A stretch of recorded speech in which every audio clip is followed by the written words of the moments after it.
a small loch near Vementry, Shetland. Anne Cleeves, Amasimilalian. Eshenis Lighthouse in Cliff, Contents. Introduction. Winter. Spring. Summer. Autumn. Conclusion. Map of Shetland. Author ACKNOWLEDGMENTS. Picture Sierra Fair Isle South Light.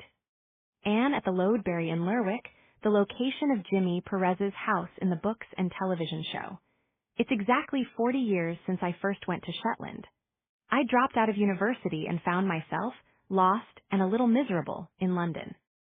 I was working as a childcare officer for Camden Social Services, a job that I enjoyed, but which involved very long hours. I'd grown up in the country, and in London I had few friends and little support. Then, after a chance meeting in a pub, I was offered a job as assistant cook in the Bird Observatory in Fair Isle. I wasn't even quite sure where Fair Isle was, but I was young. It sounded like an adventure, and more importantly, it represented escape from the city. I arrived on the most remote inhabited island in Shetland, and the UK, in the wake of gale force winds, very seasick and feeling like an imposter. After all, I knew nothing about birds and I couldn't cook. But it was spring, the cliffs were raucous with seabirds and pink with thrift, and from the moment I stepped ashore I was enchanted. I loved the island and its people, the routine of crofting and bird migration, the stories of shipwrecks and storms. I met my husband there.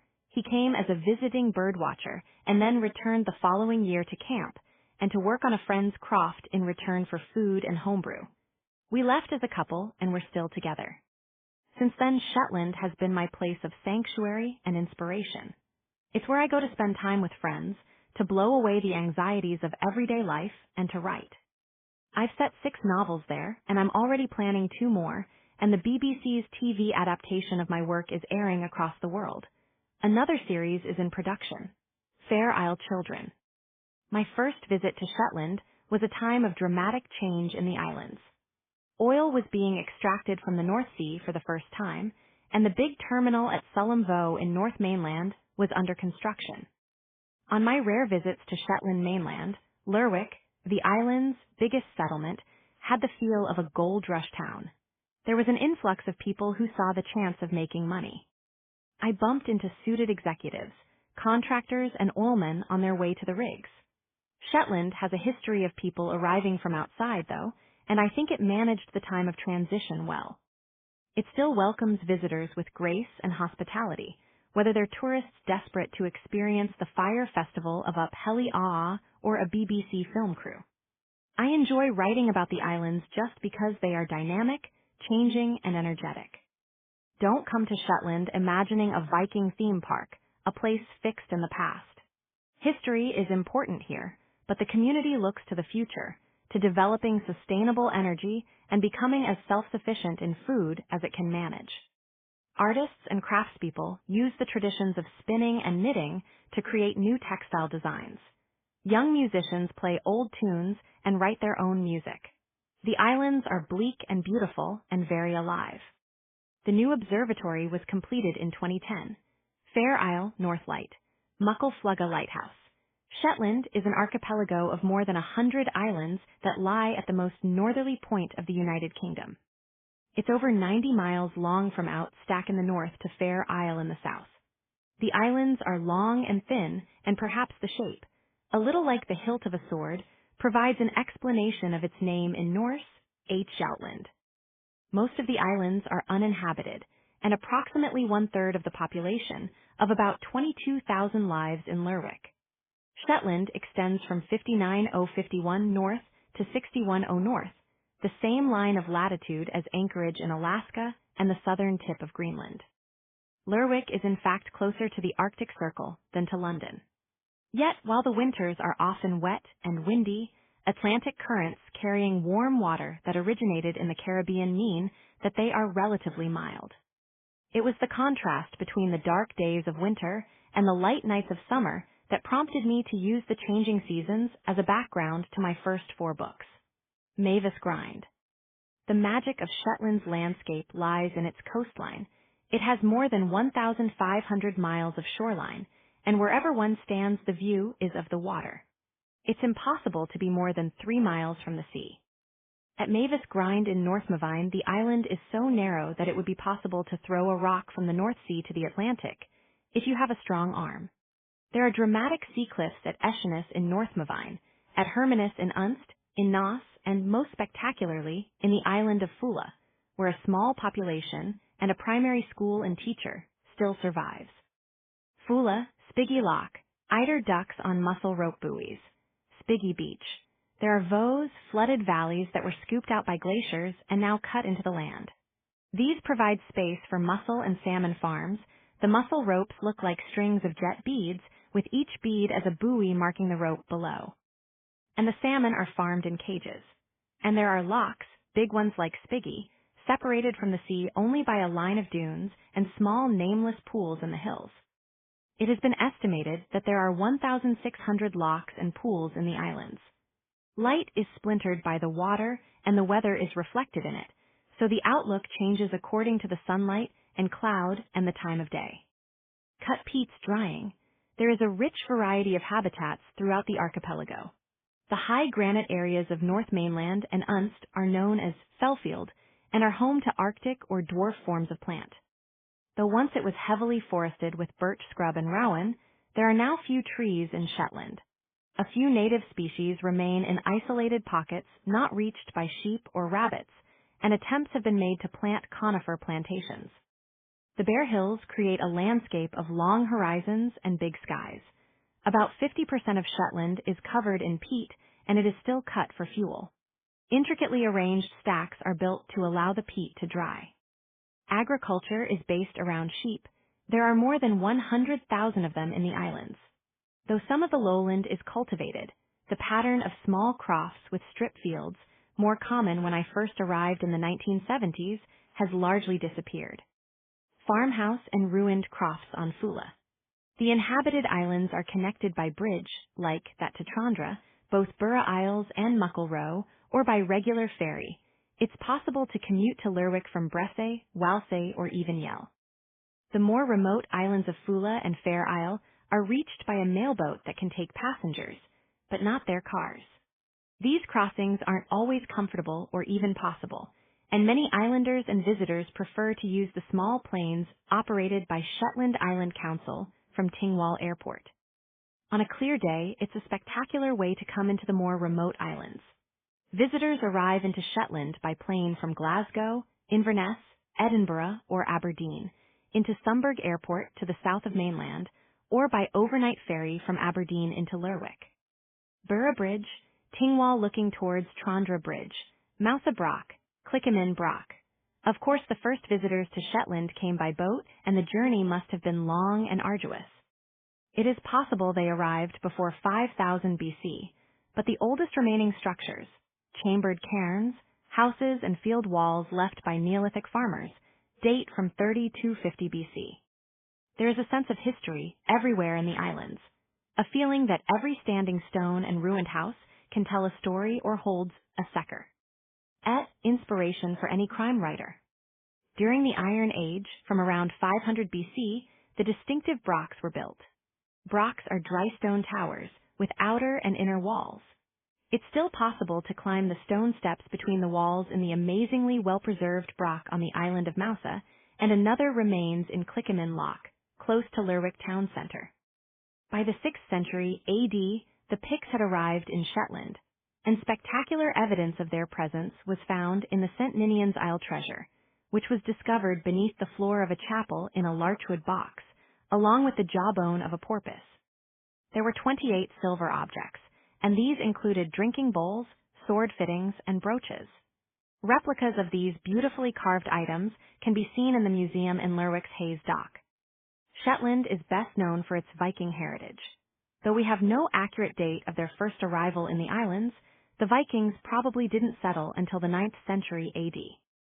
We do know that the existing language was replaced very quickly by Old Norse, and that most of Shetland's place names derive from that time. It's clear that the Vikings didn't just come to attack and pillage, but that they stayed and developed sophisticated communities. Just like more recent inhabitants, they were farmers and fishermen. They kept cows, sheep and ponies and grew barley. The tradition of spinning and weaving also began at that time. Iron was smelted and water mills were used to grind grain. Shetland belonged to Denmark until 1469. Denmark was a major power and ruled Norway at the time, so the Norwegian connection to the islands dates back many centuries. When the Danish king couldn't afford a dowry for his daughter, Shetland was handed to Scotland. For many years afterwards, it suffered the hardships endured by other rural communities ruled by lairds, whose motivation was more often financial gain than the well-being of their tenants. The croft clearances that had a major impact on the Scottish landscape occurred later in Shetland than they did on the mainland, and some of the island lairds were native Shetlanders. Crofters paid their rent in kind, fish, butter, meat, and knitwear, and were then forced to buy other goods either through the landowner or from powerful merchants. In the 19th century, poverty in Shetland led to mass emigration, mostly to Canada and New Zealand. St. Ninian's Isle treasure. Ruined Viking chapel on St. Ninian's Isle, where the treasure was found by a schoolboy. Gutting fish in the 1910s at Cumlewick. The Hanseatic trading booth at Simbister, right. Cutting up a whale carcass at Alna whaling station in the 1920s. Fishing became more important, and from the 15th until the 18th centuries, fish was exported through the Hanseatic League, a trading partnership based around the North Sea, and mostly in German towns like Bremen and Hamburg. It is still possible to see one of the Hanseatic trading booths at the pier in Simbister in the island of Walsay, and I used this setting and these historical details in the novel Red Bones. From the 17th century, Arctic whaling ships called into Shetland for supplies and repairs, and because of their skill as seamen, Shetlanders were recruited to join the crews. They were still serving on whalers in the southern oceans until the middle of the 20th century, when the practice died out as the industry became uneconomic and attitudes to whaling changed. In the late 19th century, the herring fishery grew and drew in another wave of outside workers. The catch was processed by women and preserved in barrels of salt.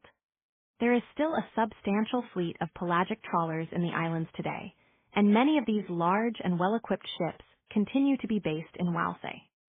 Fishing is the most lucrative industry in Shetland, despite the wealth created by North Sea oil.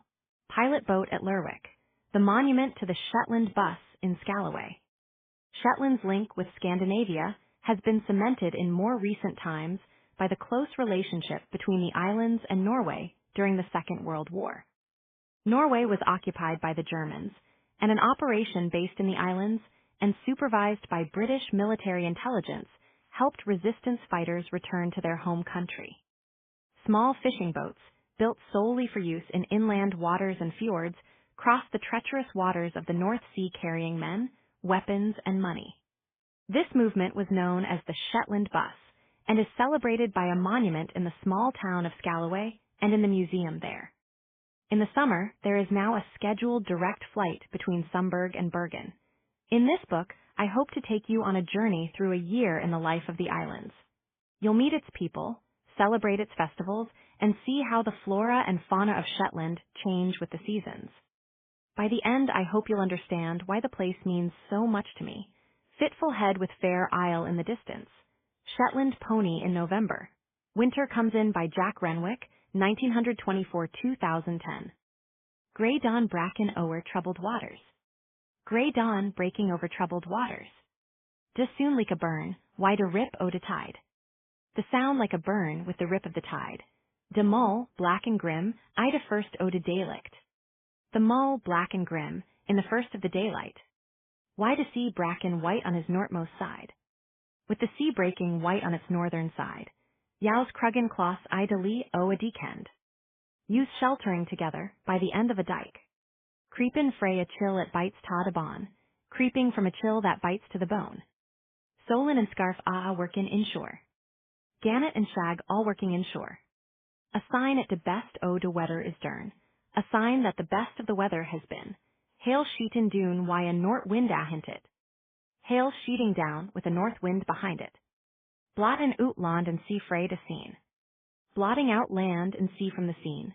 An iron curtain clossin' o'er a thing, an iron curtain closing over everything, Winter has come to the islands again.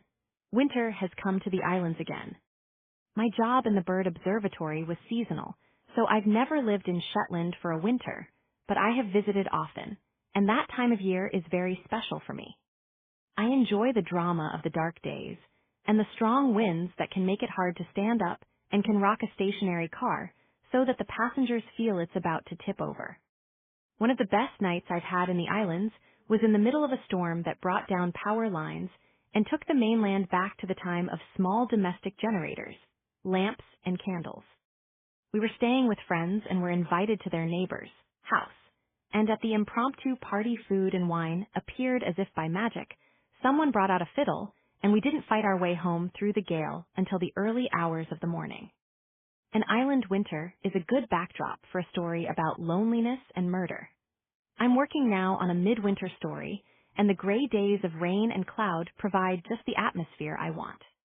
As I write, I can sense the claustrophobia of unseen horizons and the feeling of being trapped, not just by circumstance, but by the persistent gloom outside.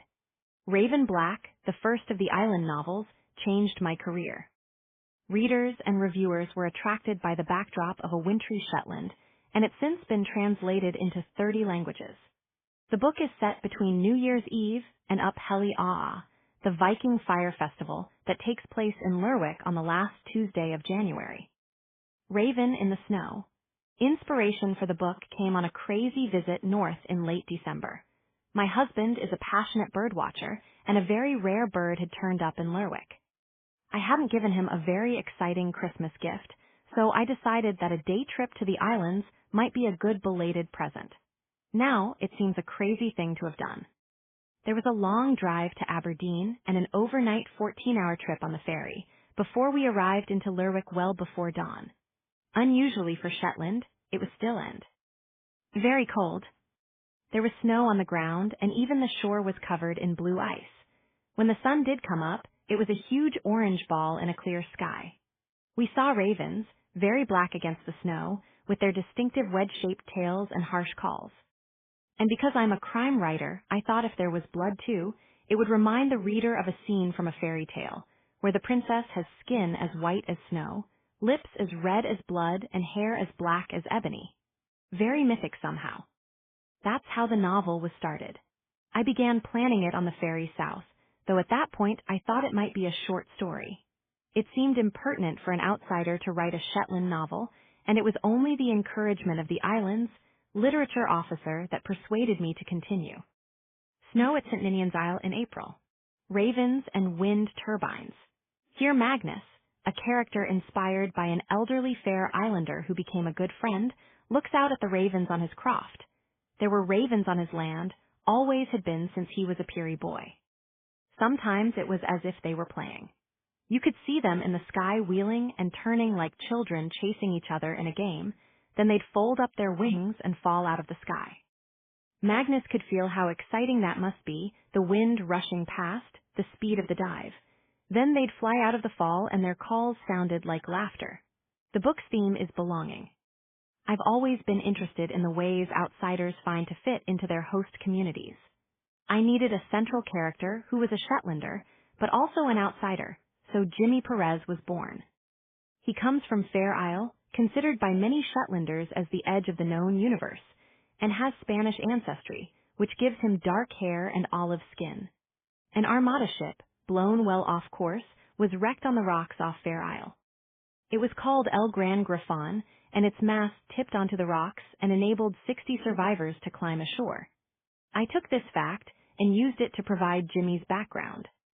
I thought it wasn't beyond the bounds of possibility that one of the Spanish sailors had married an island lass and given his name to a new family. I was always told that Fair Isle's famous knitting derived from the bright colors and Catholic iconography seen on the Spanish ship. Crosses do indeed feature in the traditional patterns. But an expert has informed me that patterned knitting didn't become common in the islands until much more recently, so perhaps the connection has just developed over time into an interesting story. The Loadberry. Most of the action in Raven Black takes place in the fictional settlement of Ravenswick. In my head, this is in southeast mainland, somewhere between Sandwick and the glorious beach at Leavenwick, though the geography is very much my own. I've created a headland and a valley leading down to the sea, and Fran's home has a view of the island of Mousa. Jimmy Perez's house, though, is quite real. This is the Lodebury, close to the Queen's Hotel in Lerwick. The walls of the house stand in the water, and you can still see the pulleys that were once used to bring goods ashore from the boats beneath. The owner is extremely tolerant and is now used to tourists taking photos and to the TV crews who film there. The BBC's interior of the house has been built in the studio in Scotland and bears no resemblance to the inside of the Lodebury, though I understand that people do occasionally knock at the door and ask for Jimmy Perez. Lerwick Waterfront. Another of the places mentioned in Raven Black is the Ha, the home belonging to Duncan Hunter. Jimmy went to high school with Duncan, and throughout the first 4 books he develops a relationship with Duncan's ex-wife Fran. Duncan's family were once lairds, owning land throughout the Isles. When I was describing his family home, I had the Busta House Hotel in Bray in my head. Busta is an old laird's house, once belonging to the Gifford family. It was extended over the years, and a new wing was built in the 1970s to provide accommodation for the oil executives who came to work in Sullom Voe, not very far away. The oldest part of the house has a beautiful long room, now used as a visitor's lounge. And, if they're lucky, visitors can enjoy music provided by the owner's daughter, who is a harpist. There are wonderful stories attached to Busta House, involving feuds, a secret marriage, an illegitimate heir, and a suspicious death. And of course it's supposed to have a ghost. The house has a terraced, walled garden leading down to the water and is popular with locals as a wedding venue. The BBC used it as a location when they were filming an adaptation of another book, Dead Water. The Busta House Hotel. Winter in Shetland is a time for indoor activity, and a passion for spinning and knitting is still shared by islanders and by people who have settled there more recently. Legend has it that different knitting patterns belong to individual families, so if a man was lost at sea, he could be identified by his jersey or gancy. In the 19th century, women supplemented their income by knitting and made a major contribution to a community's finances. Even before that, Shetland knitted stockings were traded through the Hanseatic League. Until very recently, all Shetland children were taught to knit in school, and Bairns knitting classes are now organized in the Shetland Museum and in Walsay and Unst. The natural fleeces from island sheep come in many different shades, from black dark brown through murret, a reddish brown, gray, and white. White is the most common color and the most easy to dye. The fleeces are much sought after by knitters away from Shetland, and the yarn is exported all over the world. While most of us think of Fair Isle patterns on jerseys, hats, and mittens, there is a tradition of a very different style of knitting too, in which the yarn has been spun very thin and the finished product is a delicate lace. A young woman's hand-knitted wedding veil traditionally had to be so fine that it could be pulled through her wedding ring. There is still a flourishing interest in all kinds of textile crafts in the islands. A degree course in the subject is taught at the college, and young designers have developed novel techniques and use authentic materials in exciting ways. People come from all over the world to Wool Week, when there is a full program of workshops, lectures, and social events. The Textile Museum in Grimstad, Lerwick, has fine examples of knitting, and volunteers explain the art and craft of the islands, textile tradition, and give spinning demonstrations. Shetland Sheep Fleece. A Shetland lace bridal veil, which won a gold medal at the Great Exhibition in 1851. A Shetlander knits while carrying a basket of cut peat, C1885. A good drying day on Fair Isle, flying from Fair Isle to mainland. The view out of the right window is across the Min Beach in Burra. In Shetland, the weather matters. Everyone knows which way the wind is blowing. Wind direction and speed influence which door you use to get into the house, whether the Northlink ferry can dock in Aberdeen, and whether the small planes to the outer islands can take off. These planes provide a vital service for residents in Fair Isle, Fula, and the Outskerries. When children from the Out Isles reach the age of 11, they begin boarding in the hostel in the Anderson High School, and it's the small planes that take them back to school after the Christmas break. They also carry people to dental, hospital outpatient, and hairdressing appointments and deliver newspapers and the post. Strong winds and fog can cause folk to be stranded and miss their connections south. Most islanders allow time for possible delay or cancellation, but it can be stressful for visitors who don't quite understand the impact of the weather on everyday life.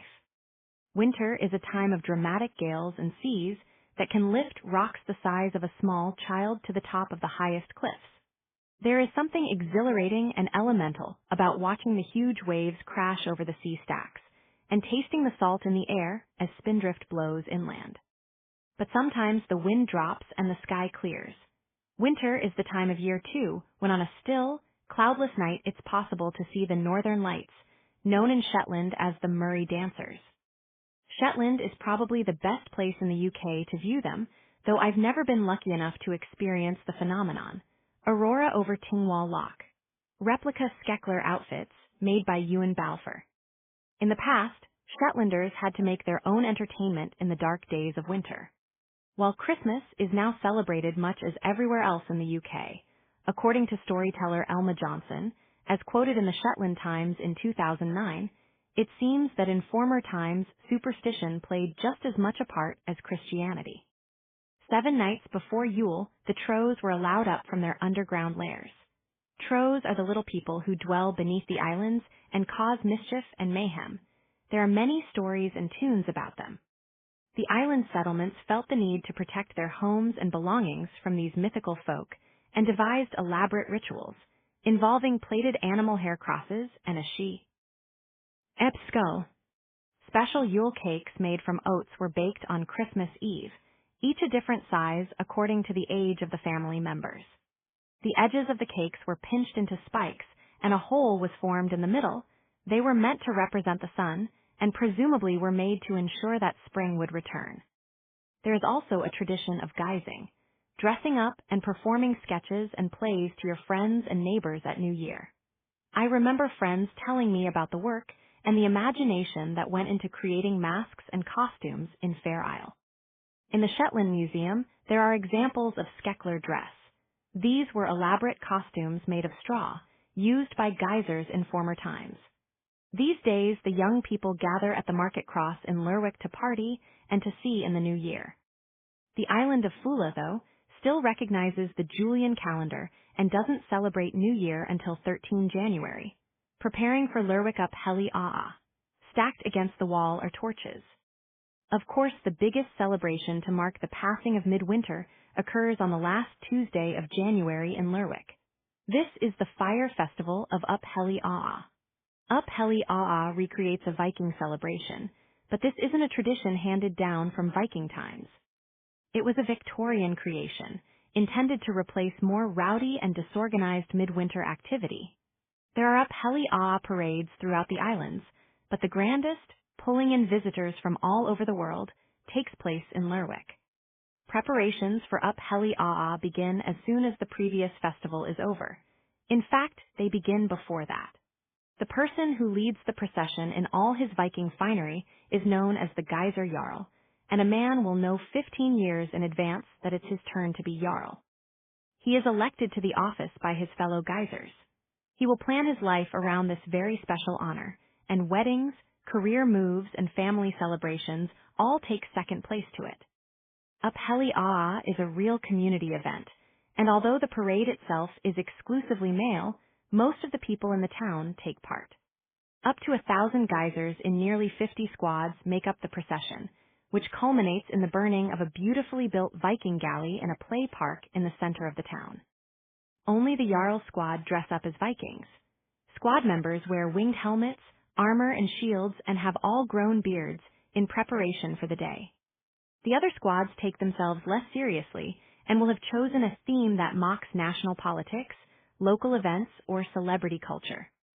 They will have prepared a sketch around the theme, and fishnet tights, corsets, and wigs seem to be the preferred costume, leading some to give the day the nickname Transvestite Tuesday. Geyser Jarl Alan Jamison in 2015. Wind carries sparks over the Viking galley. Costumes are an important element in the Up Heli Aa procession.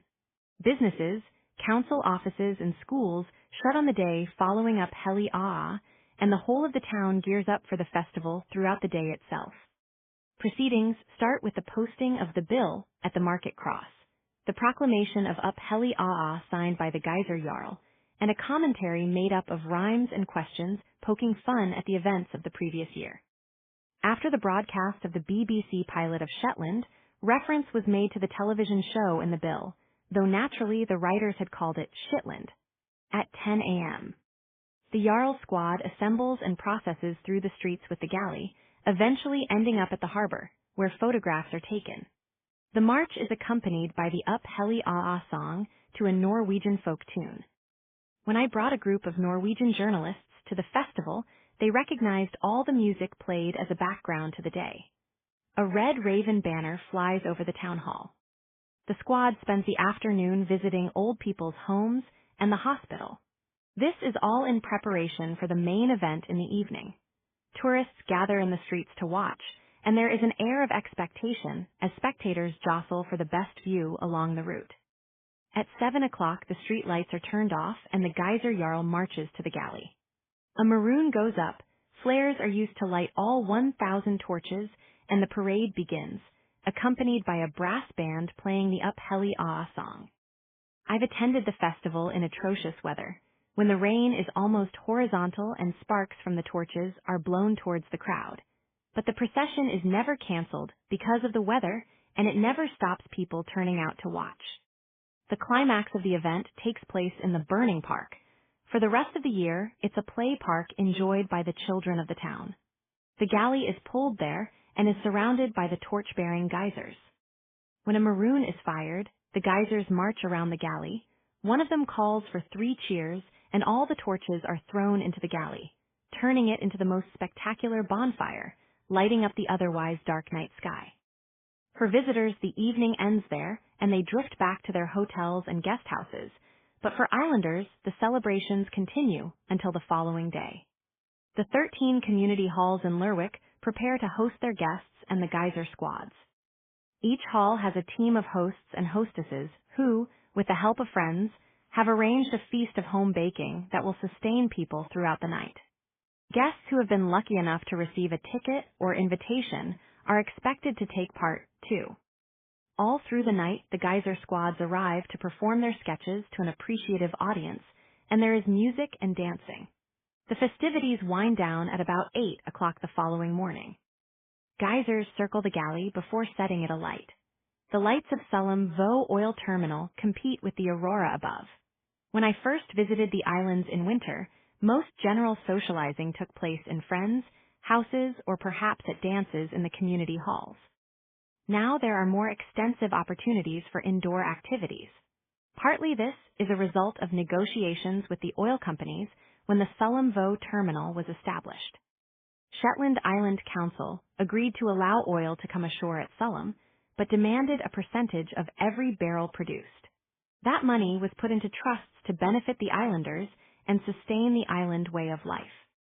So even small villages have their own swimming pool and sports center, and the arts have been supported in a way that most communities in the rest of the UK would envy. Throughout the year, there are dozens of music and arts festivals, though travel in midwinter can be unreliable, and Up Heli Aa is the only major event at that time of the year marketed to people from the south. However, 2 major recent developments at Hayes Dock to the north of Lerwick provide education, entertainment, and a chance for Shetlanders to meet up with their friends. The first is the Shetland Museum, a fabulous building that uses outside space and archive recordings of Shetland voices, as well as more traditional displays of artifacts. There is a replica lighthouse lens, full-size traditional boats, yoles, and some beautiful knitwear. I've attended a storytelling session there when tales of the Troes, the mythical creatures who can lure you underground with their music, are told. And I've enjoyed the exhibitions of contemporary art and crafts in the gallery on the ground floor. The Shetland Museum at Hayes Dock. More often, though, my visits to the museum have not been to look at the displays, but to visit the Hayes Dock restaurant on the first floor. There were few good places to eat out when I first arrived in Shetland, but now there is an increased pride in the food produced in the islands and a willingness to use traditional recipes. Riestet mutton is sheep meat that has been salted and then air-dried, and Riestet mutton soup is now widely available. And the fish caught and cooked in Shetland will be as fresh as any you can get in the UK. The Scalloway Hotel decides its menus once it knows what the boats have caught, and Frankie's Fish and Chip Shop in Bray is award-winning.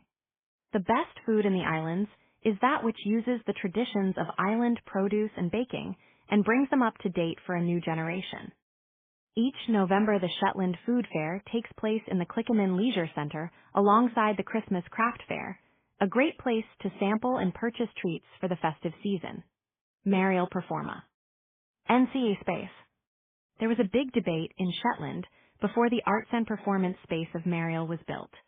Mariel is a local word to describe the phosphorescent light scene on the water. It's an ambitious building right on the shore, and at a time when funding was tight, some people saw it as an extravagance that the community couldn't afford. Now that it's built, though, Mariel is a great resource for Shetland, and specifically for its young people. The cinema can screen films at the same time as they're released in mainland UK, and the auditorium is a music venue that attracts people with every taste. There are workshop spaces and rehearsal rooms, and students can learn to play, record, and produce music to the highest standard. The building is home to Shetland Arts, the organization that encourages artistic endeavor of all kinds. And the bar has become a meeting place for Shetlanders of all ages. It's often my first port of call for coffee when I arrive in the islands, because I know that I'll probably bump into a friend there. In the evening, there can be music as well as conversation. In Shetland, the two often go hand in hand. Mariel attracts artists and organizations to the islands from all over the world. Musicians especially come for the festivals, which have become a joyous celebration of the islands, love of tunes and song. Professional musicians use the center to record their music because of the quality of the sound and the studios. The annual film festival, Screenplay, is curated by one of the UK's most famous movie reviewers. And in the crime fiction festival, Shetland Noir, the center hosts the very best Nordic, Scottish, and English crime writers. The Shetland Wren. Shetland is famous for its natural history, and many visitors come in the hope of seeing otters, orcas, or puffins, known in Shetland as Tammy Nories. While the islands have a population of around 22,000 people, there are 300,000 pairs of the most common seabird, the fulmar, breeding on the sea cliffs. In winter, however, the cliffs are bare, and many of the bird species seen in the islands come from even further north, from the northwest and northeast. Shetland's resident mammals can be seen throughout the year. After all, they have nowhere to go. It's thought that all the land species in the islands were introduced over the last 6,000 years. Even the otter is unlikely to have arrived unaided. The isolation of the population means that some animals have evolved slightly differently from UK mainland species. For example, there are a number of distinct variations of Shetland mouse, and separate subspecies have been described in Yell, Fula, and Fair Isle. All have slightly redder fur than UK mainland mice, and both Shetland house and field mice are slightly larger. The Shetland wren is larger than the bird found elsewhere in Britain, and another separate subspecies has developed just in Fair Isle. The Fair Isle wrens are smaller than those in mainland Shetland, but bigger than those in mainland UK. A mother otter and her cub on the shore. Shetland probably has a larger otter population than anywhere else in Britain, and visitors can see these animals throughout the islands. While they are most readily visible at dawn and dusk, it's possible to catch a glimpse of them at any time of day, especially on the boulder beaches or around the piers while waiting for an inter-island ferry. There are rabbits in huge numbers and a variety of colors all over the islands. There are no natural predators, except man in Shetland, so white, black, and multicolored rabbits can survive in the brown landscape, as well as better camouflaged individuals. The mountain hare was introduced from Scotland to the Kirgord estate in about 1907 and is now found on heather moorland throughout Shetland mainland. It doesn't turn completely white in winter, but heavy snow is unusual, so it still stands out against the bare hillside. The brown hare, which was also introduced, has now died out. A mountain hare. Most of Shetland's breeding birds desert the islands in the winter, but they are replaced by migrants moving south, often from their breeding territories. Sheltered voes and coastal bays are home to divers and to Slavonian grebes. The black-throated diver is a rare visitor, but the larger and impressive great northern diver is more regular. It has a distinctive thick-set head, stout neck, and long straight bill. In flight, its feet project behind it, like big spades. Research has shown that approximately 50% of the wintering great northern divers come from breeding sites in Iceland. The remaining birds originate in Greenland and northeastern Canada. Sea ducks include the sociable eiders, dunters in Shetland dialect, which collect in groups along the shore. Their calls sound like the gentle murmuring of gossiping old ladies. In late winter, the black and white males throw back their heads in display. There are also long-tailed ducks, golden eyes, and red-breasted mergansers. A large group of widgeon, another species of duck, might be seen in the low farmland pastures. Their distinctive whistling sound of wee-oo carries far along the coast as they crop the short grass. They will have traveled from Iceland, Scandinavia, or Russia. The great northern diver, cliffs on Brethay near Lerwick, a flock of widgeon. Wading birds find a winter home in the islands. Turnstones and ringed plovers are widely distributed. They can be seen on rocky headlands as well as along the shore in sandy bays. And dark purple sandpipers, recognizable by their curved bills, forage among the seaweed and barnacle-covered rocks. It has been discovered that the shorter-billed birds originate from the Norwegian archipelago of Svalbard and from Scandinavian populations, and the longer-billed individuals are from Arctic Canada. Both groups can figure in Shetland's wintering and migratory flocks. Greylag geese breed in Shetland, but their numbers increase substantially in winter. They find the low grassland to their liking, and the habitat can attract up to 10,000 individuals. Many of these birds will have come from Iceland: a ringed plover, a purple sandpiper, a greylag goose, a flock of snow buntings. I'm not a bird watcher, but occasionally I'm moved by a sight that takes my breath away. The vision of hundreds of snow buntings, as white as snowflakes, twisting together as a flock across the Enby land on the Shetland coast has done just that. The Shetland name for the species is snaefell, or snowbird, and once it was considered good eating in the Northern Isles, either boiled or roasted. The birds were usually caught in simple traps set around the crofts, but there are also records of them being caught in Fair Isle by horsehair nooses attached to a board. Now they are appreciated for the spectacle they provide, rather than for their taste. Although snow buntings do breed in small numbers in the Scottish Highlands, most of the birds that arrive in Shetland from mid-autumn onwards are migrants from the north. Ringing recoveries show that the majority of these individuals come from Iceland, while the rest are from Greenland. In the last 50 years, the numbers of winter and migrating snow buntings have declined.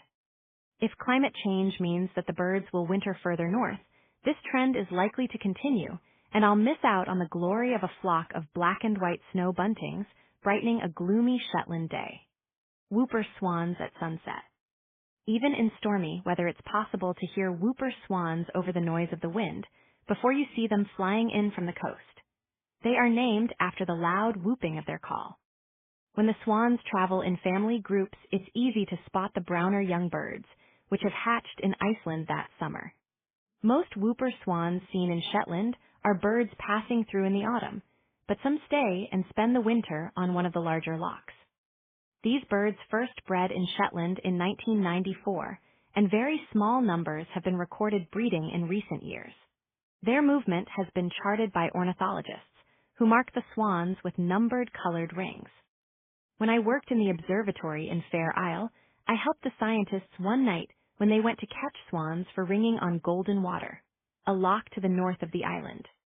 One person dazzled the swan with torchlight while the other moved behind it to catch it. I traveled back to base in the observatory land rover with a swan on my knee. Once there, it was weighed, ringed, and then released. Eshenes Cliffs and Muckle Asa in the distance. An Iceland gull, a Ross's gull. Interesting gulls can be seen in Shetland's harbors and inshore waters as they search for food. In recent years, the area around the Shetland Catch Fish Processing Building in Lerwick has been a great place to watch. Birders are looking out for the white wingers, birding slang for glaucus and Iceland gulls. The glaucus gull is a heavy-backed monster, which may have come from Svalbard or from further west. Confusingly, Iceland gulls don't come from Iceland, but breed in Greenland. While these gulls catch the attention of birdwatchers, there are two even rarer visitors to the islands, which are considered much more exciting. Both Ross's gull and the ivory gull are beautiful and very occasional visitors. Ross's gull is a stunning bird, with its delicate black bill and diamond-shaped tail. The first ever British Ross's gull was found in 1936 between Walsay and the Outskerries by a fisherman called John Irvine. Perhaps it's no coincidence that there is a Walsay fisherman today named John Irvine, who is a keen birdwatcher, photographer, and descendant of the finder.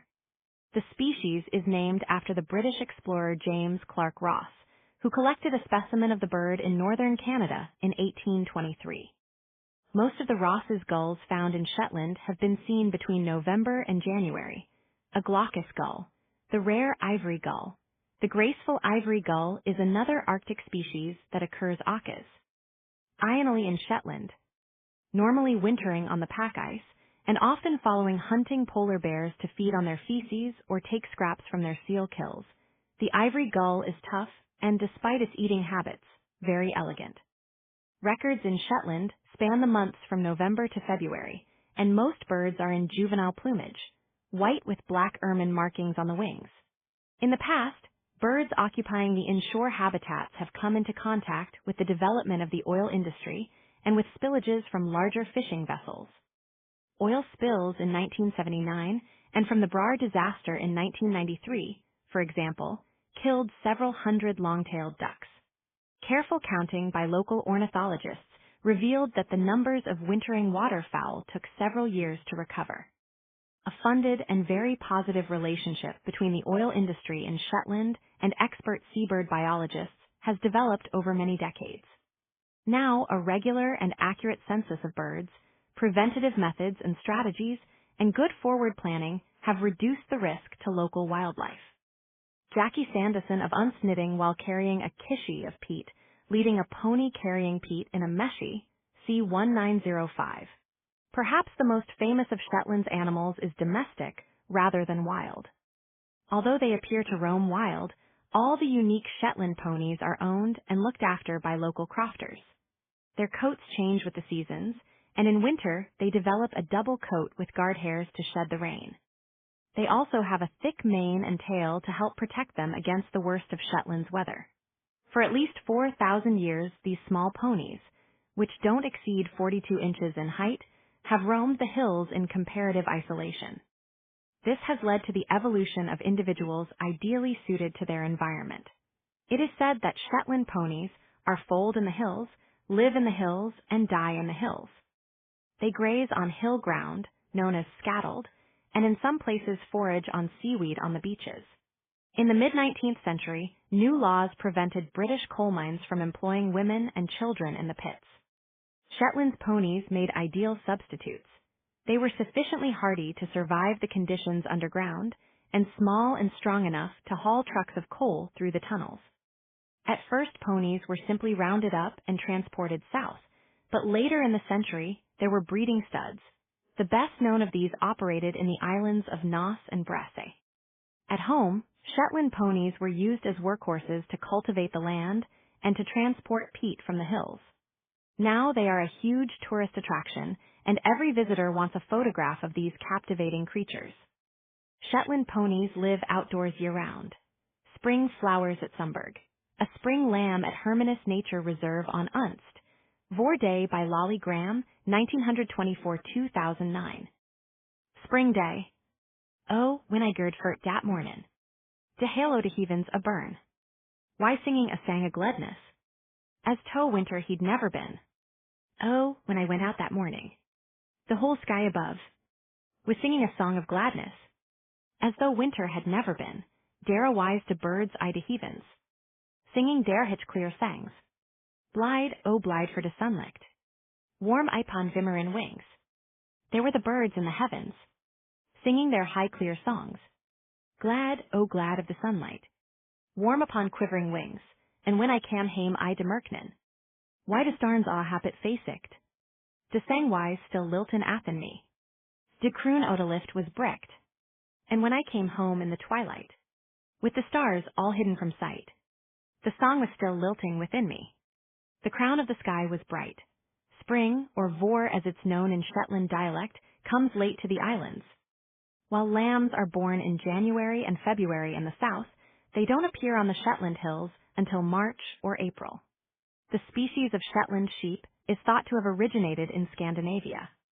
It's small, hardy, and adaptable, and can survive the wild island weather. Like the Orkney North Ronaldsay animals, Shetland sheep feed on seaweed and can be seen clambering around the rocky beaches. The wool is exceptionally soft and fine, and the meat is very tasty, whether it's cooked as lamb or mutton. Recently, the Shetland has been crossbred with Cheviot, Blackface, or Suffolk sheep to provide heavier fleeces and bigger carcasses, but some of the quality of both wool and meat is lost. Wool brokers in Shetland send the spun yarn all over the world. I've set 2 of my books in spring, and I first arrived in the islands in late April. After a long, dark winter, it's a time of hope, of getting outside to work the land and getting small boats back onto the water for fishing, setting creels, or just for pleasure.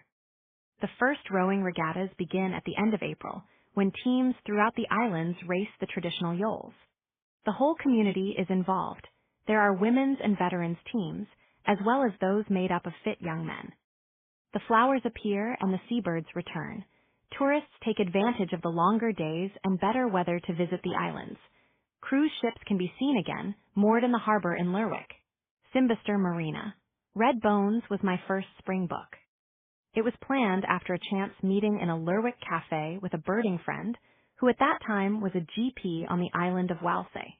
He leaned across the table and seemed very serious. You do know they hate you in Walsay, Anne. I make every effort not to alienate my island readership, so this came as rather a shock. But, on reflection, I could see what might have caused the problem. I write traditional crime fiction, and my central character, Jimmy Perez, is clever and compassionate. His sidekick, Sandy Wilson, in the way of detective pairings since Holmes and Watson, isn't so bright. He had to come from somewhere, and quite by chance, I decided that he should come from Walsay. In the first 2 books in the series, we don't learn very much about Sandy, except that he's young and inexperienced, and maybe a little bit stupid.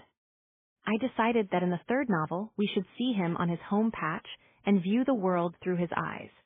I wanted to set him in context, and for readers to know more about his family and its traditions. That was enough for me to begin Red Bones. Walsay is an island of contrasts. It is home to the biggest pelagic fishing fleet in Shetland, with huge and expensive trawlers moored in the natural harbor of Simbister when they are not at sea. And it's a friendly island, where traditions are valued and maintained. The Walsay dialect is different from anywhere else in the islands, and, even though my ears are pretty well attuned to Shetland voices, when 2 Walsay folk are speaking together, I don't understand a word. They have to nap for me. Napping means speaking proper English and is sometimes seen as an affectation, but in Walsay I'm often very grateful for it. A quiet corner of Walsay. The 2 Walsay ferries, Linga and Hendra, pass one another, while a helicopter hovers nearby. The fisherman in the foreground is setting creels. Walsay Golf Club. Sundews, tiny carnivorous plants, thrive in Shetland bogs. Because most families on Walsay are engaged in fishing, there is little intensive cultivation on the island and fewer sheep than elsewhere. The result is a profusion of wild flowers in the spring. The most northerly golf course in the UK is found in Scaw, in Walsay. It's beautifully maintained and has a view to the northeast across to the Outskerries, 2 islands linked by a narrow bridge and one of the more remote communities in the archipelago. The Skerry School has just 1 pupil. The poet Hugh Mac Diarmid lived in Walsay. His former house is now a camping bird. There are birds throughout the islands, often in the most spectacular places.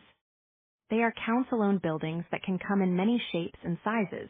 There's a tower in Nesbister and a sail loft in Vaux, and they provide cheap hostel accommodation for visitors. A wedding in Walsay is a huge island event. After the ceremony, perhaps 800 people will gather in the hall for music and dancing. The island has a special cookhouse. The men of the family cut up 12 sheep and cook the meat in giant pots over an open peat fire. The pots are then carried to the hall, where supper is served in sittings in a side room. The mutton is eaten with bannocks, flatbreads made without yeast, and afterwards there are home-baked cakes.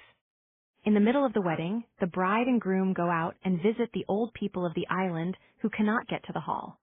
The celebrations then carry on into the night. As is common in weddings throughout the rest of Shetland, there is a second night of festivities. In Red Bones, I was interested in looking at the contrast between the wealthy Walsay families, who own the trawlers, and a family of crofters, who were still scratching a living from the land. At the beginning of the book, Sandy's grandmother, Mima, is killed. The plot takes us back to the Second World War and the story of the Shetland bus, the small boats that carried resistance fighters to Norway. One strand of the story leads back even further, to the time of Hanseatic trade. I was interested in the metaphor of archaeology as a means of stripping away layers of a family's history, to see what causes the stresses and problems of the present. Much of the action of the book takes place around an archaeological dig, and I was fortunate to have the help of Shetland's archaeologist Val Turner to provide details. A research trip to Bradford University, which has carried out long-term archaeological research in the islands, gave me the title of the book. The ancient bones recovered from the peaty soil of Shetland are indeed a rusty red color.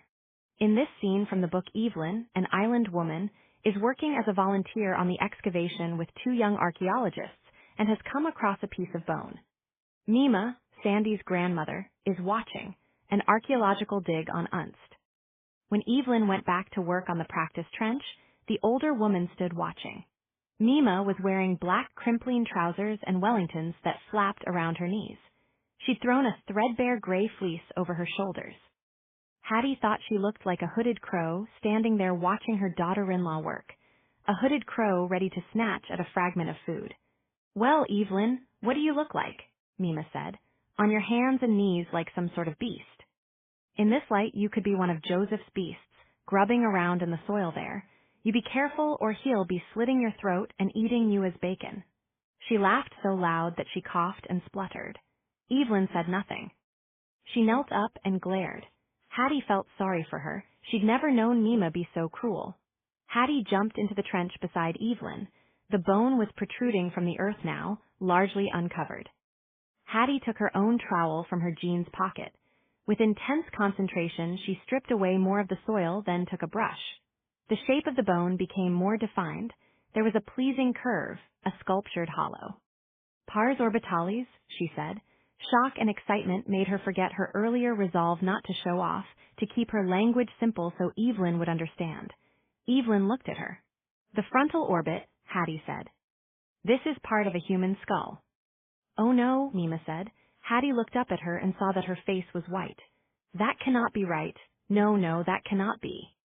The ferry approaching Toft, mainland. Val Turner, the archaeologist, appears as herself in the novel.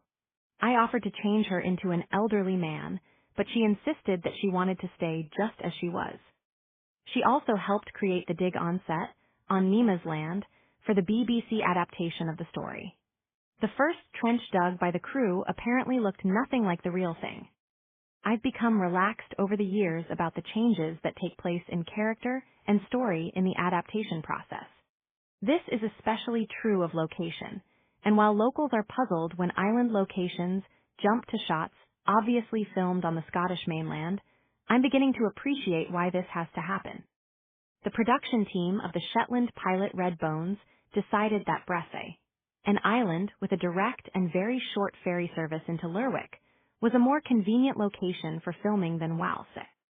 And the place they used for Mima's house was actually in Whiteness to the west of Shetland mainland, and was the home of the then head of Shetland Arts. Then they had to decide how to describe Shetland mainland and distinguish it from the Scottish mainland.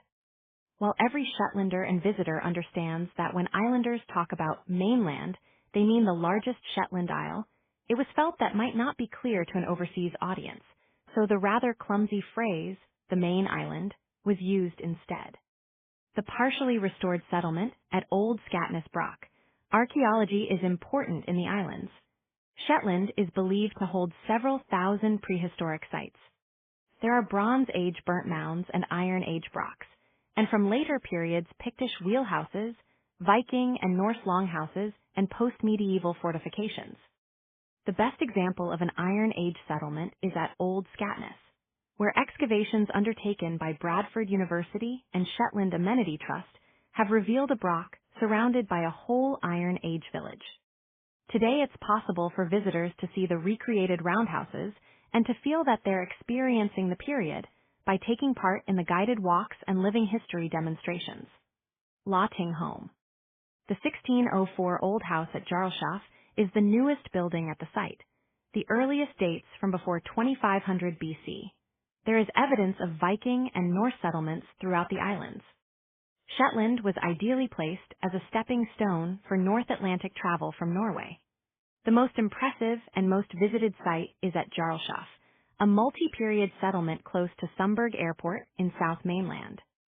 There has also been an excavation at Law Ting Home, the site of the Parliament in the Ting Loch, inland from Scalloway. Debate took place on this promontory at the northern end of the loch until the 1570s, when the Parliament was moved to Scalloway Castle. The replica longship and longhouse at Haroldswick, Unst. Unst, the most northerly of Shetland's islands, was one of the first landfalls for Vikings coming from Scandinavia and has fantastic evidence of their presence. More than 30 Viking longhouses have been discovered so far, and the Unst Viking project has enabled access to 3, Belmont, Hammer, and Underhowl. A replica longhouse and longship can be found at Brookpoint, Haroldswick, which is said to represent the first footfall of Vikings in Shetland. In the 16th century, landowners built castles at Scalloway in Mainland and at Munnes in Unst. Fort Charlotte was built in Lerwick during the Second Dutch War in the 17th century. Visitors can explore an array of 20th century military remains too. Australian singer and songwriter Frank Yama, performing in Eilisburg at the Shetland Folk Festival 2015. Music weaves its magic throughout Shetland life. It's a major part of the festivities at family celebrations, weddings, and heimferien, and dances in community halls still bring communities together. Music charts the history of Shetland life. There are tunes to mark special events and to keep old legends alive. You hear live music in bars, and often on the Northlink ferry from Aberdeen to Lerwick. And that's certainly true in the run-up to the Shetland Folk Festival, which takes place every year in late spring. The festival seems to start on the boat and doesn't stop until the early hours of the last day. The Folk Festival was born in 1981, and the format that was decided on by the founding committee is still followed today. The event celebrates the islands, unique fiddle tradition, and rich musical heritage, but local artists share the stage with performers from all over the world. Among the artists at the first festival were Catherine Tickell from Northumberland, my own part of the world, the late Sean Maguire, and Dick Gaughan, whose verdict after the 4-day event was, "This festival should carry a government health warning, nobody sleeps." This, too, seems to be a tradition that continues to the present day. The festival has always been run and organized by a committee of volunteers, whose aim is to take the music and musicians to venues throughout the islands. The long weekend features music from many traditions, from American bluegrass to Scandinavian progressive folk rock. The visiting artists are accommodated in local people's homes, and volunteers run the bars and drive the musicians to the community halls where they will be performing. The special mix of fostering local talent while welcoming the new, the exotic and the unusual provides a unique Shetland experience. Folk Festival Concert at Clickaman, The Lights of Scalloway by Moonlight. The large ship is an accommodation vessel, housing workers building a new gas plant at Sullom Voe. Dead Water was my second spring book. I had only intended there to be 4 novels in the Shetland series, but after the first quartet, which ended with Blue Lightning, I felt that I still had things to say about the islands. The first books are rather quiet and domestic. They're about families and the way they can crack under stress. Dead Water covers the same territory, but has a slightly different background and atmosphere, setting families within a wider community context. The novel considers the debate that exists in the islands about energy, oil, and gas. Recently, the flow of oil into Sullom Voe has declined, but in the last few years, construction of a gas terminal close to the original site on the Voe has brought in a fresh wave of workers to the islands. Floatals, floating hotels, have appeared in Lerwick and Scalloway, and a big new hotel was built in Bray solely for people involved in the gas business.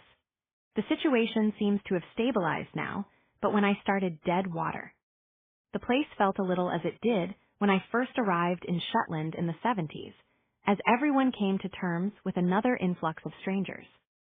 Shetland is windy, so it's an obvious place to site a wind farm. There are already turbines on the hill outside Lerwick, and some friends have a small windmill in their garden to help provide power for their house, and for the electric car they use for driving short distances. Wind provides all the energy for small communities like Fair Isle. Some time ago, there was a proposal to create a giant wind farm on a spine of hillside running north in mainland. Perhaps because the farm would provide more power than the islands could ever use, this has been a matter of great controversy. Some people ask why Shetland should spoil its natural environment to provide energy for the rest of the UK. A cable would be sunk between the island and the north of Scotland to export the power. Others believe that the wind farm would bring in a considerable source of income, just as the oil revenue is drying up. And once the cable attached Shetland to the UK mainland, it might make economic sense to develop other forms of sustainable energy. There is an immensely powerful tidal race between Shetland mainland and the island of Yell. For example, so tidal energy might become viable, and I was interested in exploring how different islanders might react to that. A solitary wind turbine. So, at the beginning of the book, I described the oil terminal in Sullom Voe as part of an industrial landscape. Many visitors to the islands never see this site, except perhaps for the burning flare in the distance. It's very well hidden by folds in the hills, and unless you drive along the road from Bray towards Mossbank, you will be completely unaware it's there. Jerry Markham looked across at the Voe. Behind him was the open hill, peat and heather, brown after the long winter. Ahead of him, the oil terminal.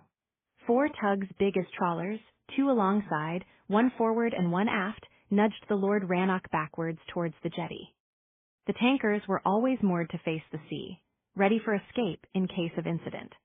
Beyond the still water, he saw an industrial scene of oil tanks, office accommodation, and the huge bulk of the power station that provided power for the terminal and fed into the Shetland grid. A flare burned off waste gas.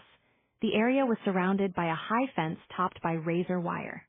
Since 9/11, even in Shetland, more care had been taken to secure the place. At one time, all that was needed to get into the terminal was a laminated pass. Now, every contractor was vetted and put through a safety course, and every truck was inspected and badged. Even when the gates were opened, there was a further concrete wall to block access. Jerry took a photograph. In contrast, one of the novel's characters works at a Croft House museum, so the reader has a sense of the traditional way of life in the islands. Although in the book this is set in West Mainland, Shetland's actual Croft House Museum is at Bottom in Dunrossness to the south, on the way to Sumburgh Airport. This was a mid-19th century house, which was lived in until the 60s. The house, barn, and byre were all accessible under the same roof, and everything in it was made from materials that had been found and collected. The mystery in Dead Water begins when Rona Lying, the procurator fiscal, discovers the body of a man floating in a yole in the marina in Aith. Aith is a small community in the West Mainland, with a lifeboat station, a school, and a community shop. It's rather isolated, and the road into it crosses a moon-like landscape of steep hills and peaty pools. The fiscal, played by Julie Graham in the BBC production, is a smart and rather aloof incomer in the novel. There are rumors that she returns to Edinburgh every month to have her hair cut. She has come to Shetland because she loves sailing and has a passion for the sea. In the story, she becomes far closer to the investigation than she really wants to. The Dunrossness Croft House Museum. Ian Best working on a yole, a traditional Shetland boat. I love undertaking research for the Shetland books. It's all about chatting to Shetlanders about their preoccupations and everyday life and drinking tea in croft kitchens. I enjoy bringing the scriptwriters for the BBC series to the islands too. It's important for them to meet Shetlanders, and the more often they visit, the more authentic the drama becomes. One of the characters in Dead Water is a boat builder who makes traditional yoles. He stands for the old values of self-reliance. I needed to find out about the craft, and I was fortunate that Ian Best, a boat builder in Fair Isle, provided excellent information for those scenes. He talked me through the work, described the clinking, the hammering of grooved copper nails into the overlapping planks, and the smell of sawdust. And my old friend Jim Dixon, who had recently retired as harbor master at Sullom Voe, was invaluable concerning the work of the pilots based in the Shetland Islands Council facility at Sella and the control room there. It's these small details that bring a character or an activity to life, and I'm always very grateful for the insights provided by local people. In the book Francis Watt, the boat builder, lives in Fetler, one of the smaller islands accessible by roll-off ferry from Gutcher in North Yell. Each of the inhabited islands has its own characteristic flavor. I first went to Fetler when I was working at the Bird Observatory in Fair Isle in 1975. At that time, snowy owls were breeding in Fetler. Their discovery in 1967 by local naturalist Bobby Tulloch caused something of a sensation in the birding world. There are some wonderful stories about the excitement generated by these birds. My particular favorite concerns the time when Bobby and Dennis Couts, a keen birder and professional photographer with a shop in Lerwick's Commercial Street, dressed up as the back and front ends of a pantomime horse in an attempt to get close to the owls to photograph them. I would have loved to see that, a snowy owl, sunset on Fetler. In 1975, Peter Roberts, the Fair Isle Observatory assistant warden, had been invited to Fetler to ring the young owls, and I went along for the ride. We camped next to a long sandy beach where Manx shearwaters came in at night and were woken early in the morning by the call of a corncrake. We never saw the bird, although it must have been tantalizingly close. And corncrakes no longer breed in Shetland. The owls have left too, but their presence started a movement that led to the Royal Society for the Protection of Birds buying and managing land in Fetler. Now the island is home to the rare red-necked phalarope, and it's possible to see the phalaropes on Funsey Loch from the RSPB Hide or from the road. Fetler is worth a visit even for a non-birder like me. It's a beautiful place, and otters are common, and so are both species of seal. Fetler is small. It's only 5 miles long and 2.5 miles wide, and its tiny population is supported by a shop and a primary school. But it has a range of habitats. There are gentle moors, higher bleak hills, beaches, low rocky shores, and dramatic cliffs. It's as if all the variety of Shetland's landscapes is here in one place. The whole of Shetland's history seems to be represented here too. There are prehistoric house sites and standing stones. Legend has it that the stone circle at H. Jaltadens is made up of Troes who were tempted out of their underground homes to dance to wild music, and were then caught at sunrise and turned to stone. The center stones are supposed to be the fiddler and his wife. A Celtic Christian monastic site is thought to have been present in Fetler. Such sites weren't uncommon in the 5th and 6th centuries in the Northern Isles. The monks would probably have grown much of their own food and worshipped in a small chapel. There is still evidence of the clearances, too, when greed caused the lairds to take the land for their own use, believing sheep to be more profitable than people. Ruined buildings, drains, and walls show where crofters once lived. Some of the big houses also remain, as does evidence of early fishing. Funsey Bay, Fetler, the ruined roundhouse at Grooting on Fetler. Not all Shetland traditions go back centuries.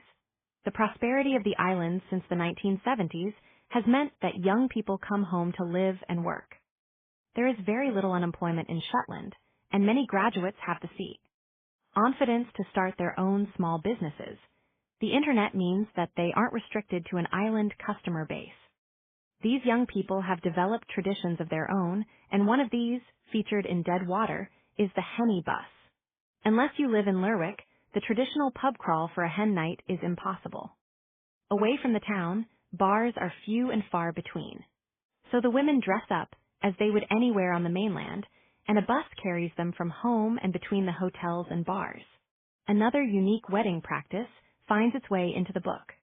I was intrigued to see two life-sized models of people, rather like scarecrows or bonfire night guys, lying at the entrance to a croft in North Mainland. The models were dressed and wore masks made from the photographs of a couple's faces. Although these figures are made in celebration of a newly married couple, they seemed a little sinister to me. And I thought they would be even more sinister if one of the guys was replaced by a dead body. You can see straw Skeckler costumes that were part of Shetland's guising tradition in the Shetland Museum in Lerwick, so perhaps this is simply a modern development of a more ancient practice. Lerwick under a blue sky, thrift on the cliff top at Sunburg, marsh marigolds by the ruined watermills at Huxter, yellow flag iris, red campion. While spring seems to come in a series of false starts in Shetland, with cold, windy days intruding far into the season, the natural world responds to the longer daylight. As the season progresses, the islands become a riot of color after the grays and browns of winter. The tops of the cliffs are covered in the blue of spring squill and the pink of thrift.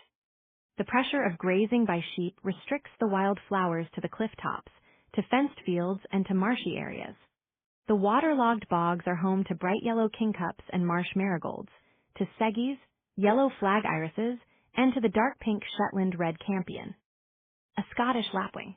Perhaps the first signs of spring in the birding world occur in gardens when the local blackbirds start to pair up and seek out a nest site. By late March, ravens have selected their nest sites and are still cementing their pair bonds by rolling and tumbling in the sky. Further south in Britain, wading birds have been under pressure for decades, squeezed by agricultural improvements and changes in farming practice. In contrast, Shetland still retains a reasonable number of curlew, lapwing, snipe, and redshank.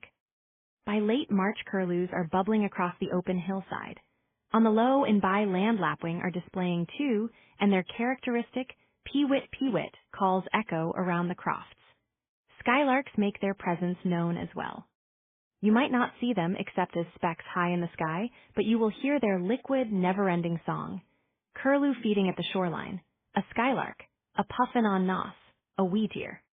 For me, spring in Fair Isle means the arrival of wheatears hopping along the dry stone dike that separates the road from the flower-rich marshy area of Gilsetter.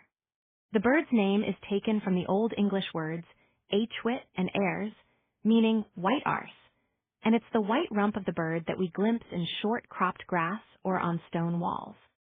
And of course, in Shetland, spring is the time when the seabirds come back to the cliffs, and with their arrival we know that we have almost reached summer. The Tombolo, spit of land between Bigton and St. Ninian, sea mist over Nos. Water Lilies by Vageland, 1909-1973. Wind to leaves and buds o' to water lilies. When the leaves and buds of the water lilies spread round to loch dyer, dark green frill. Spread round the loch their dark green frill. I took my tushkar be Lungawater.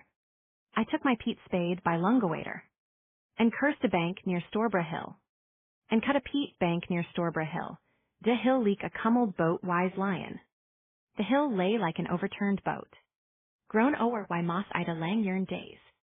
Grown over with moss in the long June days. And white upo white de water lilies. And white upon white were the water lilies. When do cam dara why me ta raise? When you came there with me to raise the peats, de stack wise built and de corn gathered. The peat stack was built and the corn gathered in. And then I heed ta jang awa. And then I had to go away. Bid I think o de lilies aft why langer. But I think of the lilies oft with longing. Knew everything is smored in snaw. Now everything is smothered in snow. I think o db de open fire. I think of you by the open fire. As dew sits and looks at the golden glurd. As you sit and look at the golden glow. Leak gold Ida cups o white water lilies. Like gold in the cups of the white water lilies. Where I drank sweetness afore I gird. Where I drank sweetness before I left. Midsummer in Shetland is a season of long days, and in June there are times when the sun seems to slide towards the horizon and then reappear almost immediately. In midsummer, the sun is up for 18 hours and 50 minutes, contrasting with just 5 hours and 30 minutes in midwinter. It's possible to read a newspaper outside at midnight, and the birds are still singing then. Shetlanders call this the simmer dim or summer dusk. I once asked a young crofter what summer meant for him. He thought for a moment. Singling neeps, thinning turnip seedlings, and clipping sheep, he said. There was another pause, followed by a big grin. And partying. There can be spells of wonderful, clear weather in the summer. I've swum in the sea and enjoyed beach parties and barbecues, and even spent several days in a row without a jersey. There are magnificent beaches throughout Shetland, and usually they are empty. But this can also be a time of thick fog that sweeps in from the sea and covers the islands in cloud, when the rest of the UK, and even Orkney to the south, is in full sunshine. The BBC Shetland series has been praised for its brooding atmosphere. Part of that was the result of brilliant direction, but partly it was the midsummer fog that caused a logistical nightmare for the production team, as actors and crew were stranded on the Scottish mainland when flights were cancelled, and there were frantic drives to Aberdeen to catch the Northlink ferry. The appearance and disappearance of the low cloud and mist must have caused severe problems of continuity. Fiddlers, bid painted by Richard Wemyss. Chris Stout is on the right. In White Nights, I tried to capture the magic and madness of midsummer in the islands. I hope it's a book about theater and pretense, and things not being quite as they seem. The sense of performance and showiness is represented by one of the characters in the book, a young fiddler called Roddy Sinclair. Roddy is inspired by, though not exactly based on a musician called Chris Stout, a fair islander by birth, who was a founder member of the Fiddlers' bid band. There is a terrific painting of the group by Richard Wemyss in the library in Lerwick, and I used that too as part of the plot of my novel Dead Water. Postcards of the painting are found on the bodies and provide a clue to the identity of the murderer. Chris Stout has gone on to work with musicians from Scandinavia and South America and has achieved worldwide recognition. One of his albums is called White Nights and was inspired by the novel. So there has been a circle of influence, and at the heart of it all was the wildness of midsummer. I hope this extract sums up the joy and exhilaration of the music, the man, and the time of year. Roddy stood framed by light in the middle of the space. It was 9 in the evening, but still sunshine came through the windows cut into the tall, sloping roof. It was reflected from the polished wooden floor and the whitewashed walls and lit his face. He stood still for a moment, grinning, waiting until the guests started to look at him, absolutely sure he would get their attention. Conversation faltered, and the room grew quiet. He looked at his aunt, who gave him a look that was at once indulgent and grateful. He lifted his fiddle, gripped it under his chin, and waited again. There was a moment of silence, and he began to play, Sunset over Mavis Grind. They had known what to expect, and he didn't disappoint them. He played like a madman. It was what he was known for, the show, that and the muse. Ike, Shetland fiddle music, which had somehow caught the public imagination, was played on national radio and raved about by television chat show hosts. He hopped and jigged, and the respectable middle-aged people, the art critic from the South, the few great and good who'd driven north from Lerwick, set down their glasses and began to clap to the rhythm. Roddy fell to his knees, lay back slowly so he was flat on the floor, and continued playing without missing a beat, then sprang to his feet, and still the music continued. In one corner of the gallery, an elderly couple were dancing, surprisingly light-footed, arms linked. Eshenes Lighthouse. I've set White Nights in a very different part of Shetland in a fictionalized part of northwest mainland, known in reality as Northmavine. I call my settlement Bidista, but in my head its location is very close to the village of Hilswick on the west coast. The pit o' Bidista, where one of the murders takes place, with its deep hole gouged out of the top of the cliff, is based on the Halls o' Scrata, close to Eshenes Lighthouse. This amazing geological feature is practically invisible from the hillside around it, and lots of people look for it and fail to see it. It was caused when a sea cave collapsed inland from the steep coast. The hole goes right down to water level, and a tunnel from its base leads out to the sea. Watch out for the Halls o' Scrata in the new series of the BBC drama. The scriptwriter was so intrigued by the place that he set one of the scenes there, and it should provide a chilling background to the action. Some of the most dramatic cliff scenery in Shetland can be seen from Esheness. It's possible to park right by the lighthouse and walk from there. And for tourists looking for an interesting place to stay when they visit the islands, the lighthouse is available to rent as a holiday home. The Halls o' Scrata, the cliffs near Esheness, Rona's Hill. North Mavine is almost an island in its own right, joined only by the narrow bridge of land called Mavis Grind. Grind, with the I pronounced as in, means a gate, though my husband says that Mavis Grind should be the name of a sultry and somewhat sleazy nightclub hostess. The landscape here is dominated by Shetland's highest point, Rona's Hill. Although it's only 1,475 feet high, so it doesn't come close to other mountains in the UK. The severe exposed conditions mean that plants growing here are similar to those growing at 3,000 feet elsewhere. At the top of the hill is fellfield, bare and exposed granite where ice action causes the stones to shift. The plants here are alpine, and only ferns grow in the more sheltered cracks and gullies. There are a number of settlements in North Mavine. Each has an atmosphere of its own, and whenever I visit, ideas for stories swoop into my head like the terns that swoop towards people who wander too close to their nests. The people here are proud of their wild and dramatic landscape and are self-reliant. The shop at Audiobooks is a community-owned and run co-op. Many of the residents bought into it when the private owners were forced to sell. Hillswick has its own community shop too. The Drongs lie a mile offshore from the Ness of Hillswick. Hillswick was the main township in North Mavine from Hanseatic times, and this is the place visitors head for when they come to the region. The St. Magnus Hotel provides meals and accommodation, and in the summer there is a cafe. I always feel that it has a balmy, West Coast feel to it, but perhaps I've been lucky with the weather whenever I've visited. Hillswick is also home to the Shetland Wildlife Sanctuary, which takes sick or injured seals and otters and works to return them to the wild when they're sufficiently fit to survive on their own. Tangwick Ha is North Mavine's own little museum. It holds tools from old crofting days and domestic furniture, so visitors get a real sense of what it must have been like to live in the area when times were much harder. I love bringing the BBC scriptwriters to the islands. It's always a delight to see the place through other people's eyes and to watch their amazement at Shetland's very special beauty. By talking to local people and visiting possible locations, they can bring a real sense of place to the productions, which would otherwise be missing. And I learn more about the islands too. I've spent time in the Coast Guard watch office in Lerwick, chatted to an undertaker, and taken a trip round the waste-to-power plant, all in the name of BBC research. Summer sunset at Niben. On the most recent Writers' Rex, besides visiting Esheness and the Halls o' Scrata, we went to Niben on the west coast, not far north of Mavis Grind. The scriptwriters were interested in visiting a remote community with ruined houses. Here the road leads down a valley scattered with crofts and ends, as is always the case in Shetland, by the water.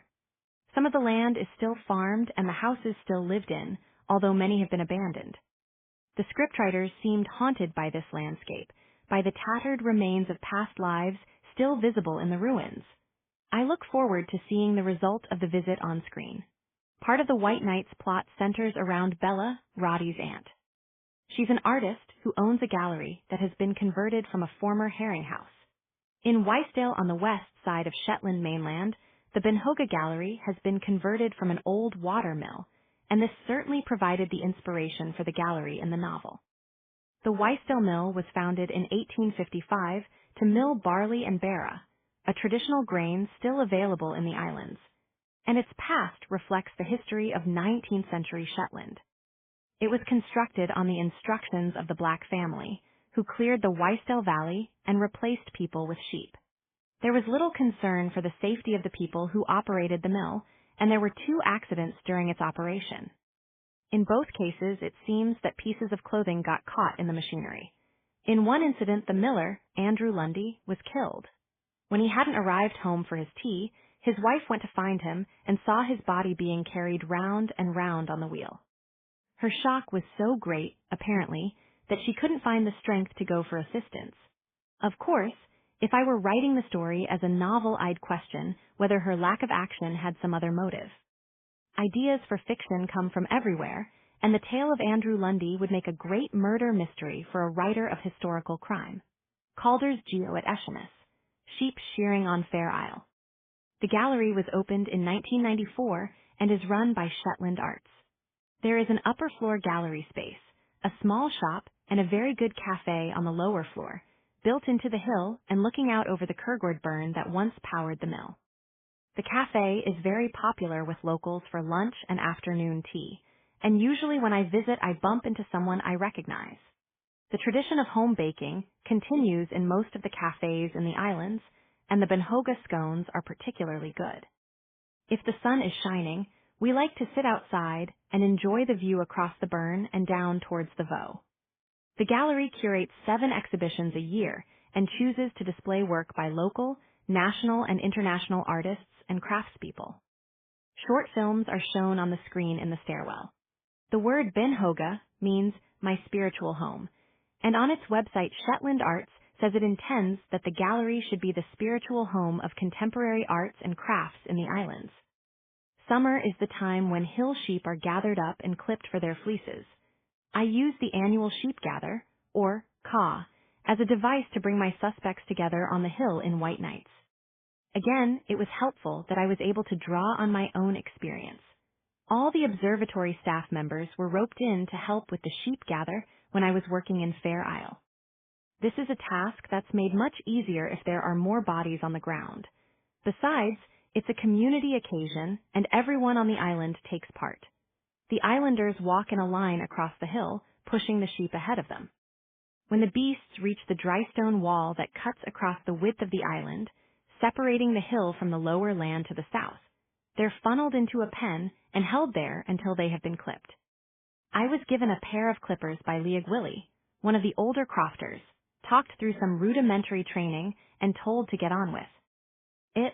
The most important thing was to try to keep the fleece intact and not to nick the skin of the sheep. Willie was very forgiving of my lack of speed and accuracy, but I don't really think I helped him very much. Benhoga Gallery at Wystell Mill, the Nab at Lerwick, Vidlin, I know exactly when my second summer book, Thin Air, was conceived. It wasn't in summer at all, but in February, and my husband and I had been invited to a heimfarin in the Vidlin Community Hall. I'd been to heimfarins when I was living in Fair Isle. In fact, I was one of the guests when musician Chris Stout's parents, Andrew and Kathleen, returned to the Isle after their wedding in mainland Scotland in 1975. Neil Thompson, who is now skipper of the mailboat, the Good Shepherd, married in the same year, and he and his wife Pat had a heimfarin too. If a couple marries away from Shetland, they have another party when they come home, the heimfarin. The bride wears her gown, and everyone dresses up as if they were at the wedding itself. The Vidlin party was to celebrate the wedding of Stephen and Charlotte. Stephen Robertson is the actor who brings Sandy Wilson to life in the TV series. He also played Jimmy Perez in BBC Radio 4's adaptation of White Nights, so I was aware of his work and was delighted when I found out that he had been cast as Sandy. It's fantastic to have a Shetlander as a regular member of the show. And now another actor who grew up in the islands, Marnie Baxter, will join him, so we'll have 2 authentic Shetland voices. St. Ninian's Isle. My husband and I traveled to Shetland especially for Stephen's party and had decided to use the ferry, perhaps not the best idea at that time of the year. It had been a rough crossing, we didn't get much sleep, and we were still feeling a little lightheaded and weird in the evening when we arrived at the Vidlin Hall. It had been decorated for the event with bunting and balloons, and there was a big banner with the happy couples' names on one wall. The Cullivo band had already started playing, and during the bridal march, Stephen and Charlotte paraded around the room to the applause of family and friends. When I lived in Fair Isle, I'd started to learn some of the steps of the more common dances, but the memory had faded, and I was put to shame by even the youngest children. So for most of the party, I sat and watched the action. I was a disengaged observer, a state when most writers are at their happiest. Halfway through the evening, there was a break for supper. There is a tradition that the young friends of the bride and groom serve the meal, and the food is traditional fare too. In Vidlin that night there was lentil broth, followed by cold meat and bannocks. The meat was salt beef and riestit mutton.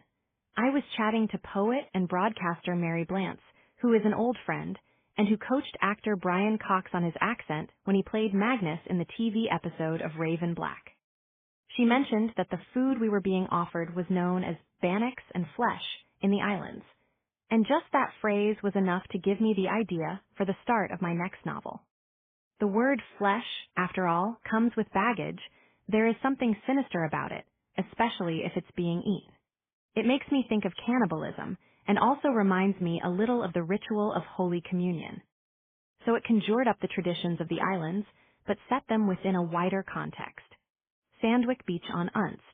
And as I was sitting there watching, still feeling a little strange because of the ferry, and feeling an outsider because I couldn't join in with the dancing, the premise of the novel arrived like a wonderful form of magic.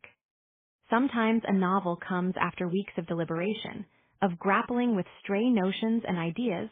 There are false starts and weeks of discouragement. Thin Air felt more like a gift.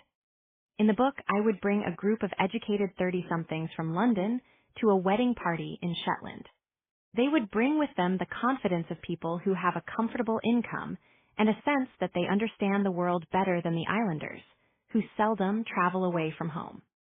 One of them would be a specialist in legend and folk tales, and another would be a television documentary maker. They too would be outsiders looking in. Almost as if they were visitors to a human zoo, they would be interested in island customs, but they would appear superior and a little patronizing. Then, as the book progressed and bizarre events occurred, they would realize that their knowledge and experience of the city would be unable to help them. Old and New Unst. Thin Air isn't set in Vidlin, where the book was conceived, but in Unst, Shetland's most northerly inhabited island. Unst is 2 ferry rides away from Lerwick, and I wanted to send my fictitious group of friends to the furthest extreme of the archipelago. And I changed the time of year, so that the Heimfarin takes place in midsummer, the natural season for a Shetland party, and to give another example of the extremes that the island can provide. It's said that Unst has a ghost. She's called the White Wife, and she appears to lone male drivers when they're driving down the road from Baltasound late at night.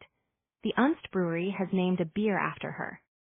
The White Wife didn't seem a very interesting apparition to me, so I created my own ghost, a young girl called Peary Lizzie. Peary is the Shetland dialect word for small. In the story, Elizabeth Gelderd was the daughter of the big house, who was drowned in 1930. This scene comes from the beginning of the book, where we first meet the child who could be Peary Lizzie. From the hall behind her came the sound of the band finishing another tune, laughter, and the clink of crockery being washed up in the kitchen. On the beach below, a couple sat smoking. Polly could see them only as silhouettes. Then a little girl appeared from nowhere. She was dressed in white, and the low light caught her, and she seemed to shine. The dress was high-waisted and trimmed with lace, and she wore white ribbons in her hair. She stretched out her arms to hold the skirt wide and skipped across the sand, dancing to the music in her head. As Polly watched, the girl turned to her and curtsied. Polly stood and clapped her hands. She looked around her to see if there were any other adults watching. She hadn't noticed the girl in the party earlier, but she must be there with her parents. Perhaps she belonged to the couple sitting below her. But when she turned back to the tide line, the girl had vanished, and all that was left was a shimmering reflection of the rising moon in the water. The lighthouse on Muckle Flugga, Outstack, is just visible on the right. There is nowhere further north to live in the UK than Unst. Apart from the stacks of Muckle Flugga and Outstack, the next land north from the top of the island is the Arctic. Muckle Flugga has a famous lighthouse built in 1858 during the Crimean War by David and Thomas Stevenson. It is claimed that the men's nephew, Robert Louis, based his Treasure Island map on Unst, a place he visited when his uncles were working there, though we don't know that he actually wrote the book on the island. Perhaps the place sparked the idea for the novel, just as the wedding party in Vidlin sparked the idea for Thin Air. I'd like to think so. Unst is 12 miles long from north to south and 5 miles wide from east to west, and it has a population of approximately 700. It's a very scenic island, and some Shetlanders who live in the town of Lerwick have holiday homes there, to which they can come during summer weekends to relax. It's that sort of place. Relaxed, sociable, with some beautiful sandy beaches and great walking. Unst has its own festivals and traditions and even holds its own up Heli Aa. In fact, it has 2 fire festivals, one in Sound and another at Norwich. The Keen of Hammer. The island has 2 national nature reserves, one at the Keen of Hammer and one at Hermanus. The Keen of Hammer is famous for the flora that grows on the serpentine fellfield there. Most important is a species of Arctic chickweed only found on the island. Its significance was first recognized by a young Unst botanist called Thomas Edmonston. He published a paper describing the plant in 1843 when he was just 18, and since then it has been known as Edmonston's chickweed. There is a sad ending to his story, however. He became a professor of botany at the University of Glasgow at the age of 20, but died only a year later when he was on a scientific expedition to Peru. Edmonston's chickweed. The boardwalk through Hermanus Nature Reserve should be safe. A bonksy. I first visited Hermanus, Unst's second National Nature Reserve, on my first visit to Shetland in 1975 and was astounded by its spectacular cliffs and the ferocity of the breeding great and Arctic skuas. Great skuas, the heavier, browner species, are called bonksies in Shetland, and the name is now common among birdwatchers throughout the UK. The skuas are fiercely protective of their breeding sites and dive at anyone who dares to wander close to their nests. They tend to aim for the intruder's highest point, and when walking over the hill there, I often put my hand in the air. I'd rather be hit by a passing bird on my hand than on my head. Amazingly, a black-browed albatross, only found in the southern oceans, arrived on the cliffs in Hermanus in the early 70s, and returned there each spring until the late 80s. The bird was an adult when it first came to Unst, so the albatross is clearly a long-lived species.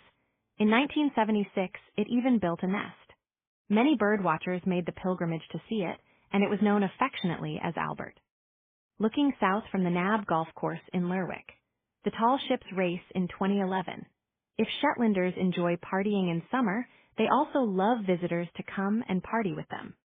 Festivals are organized throughout the season, and there are hundreds of local events, from sailing club fish and chip suppers to organ recitals. Interested visitors should check out Promote Shetland's website for details. In June, there is the Jaws Music Festival. This celebration of jazz and world sounds describes its program as Music with Bite. July is the time for the Shetland Nature Festival, when there is a tour of the special geology of the island and local experts will help you to spot birds, animals, and even whales. In August, the annual week-long Fiddle Frenzy takes place. Based in the Mariel Arts Centre in Lerwick, but with the opportunity to visit and play in other venues, the festival gives musicians the chance to learn more about the distinctive Shetland tunes and fiddle style. There are workshops for every standard of player, and for those who prefer to listen rather than play, there are a series of evening concerts and fringe events. The famous Tall Ships Race has visited the islands twice, and each time has been an occasion of great excitement. The most recent visit was in July 2011, and the ships received a fantastic welcome in Lerwick, with a food and craft fair and live music at the pier. Some of the tall ships called into Fair Isle, and the islanders, including some of the men, had knitted dozens of bonnets to barter with their visiting guests. This was to remind people of the time when islanders traded knitwear and fresh produce with the seamen on the big ships that occasionally called into the isle.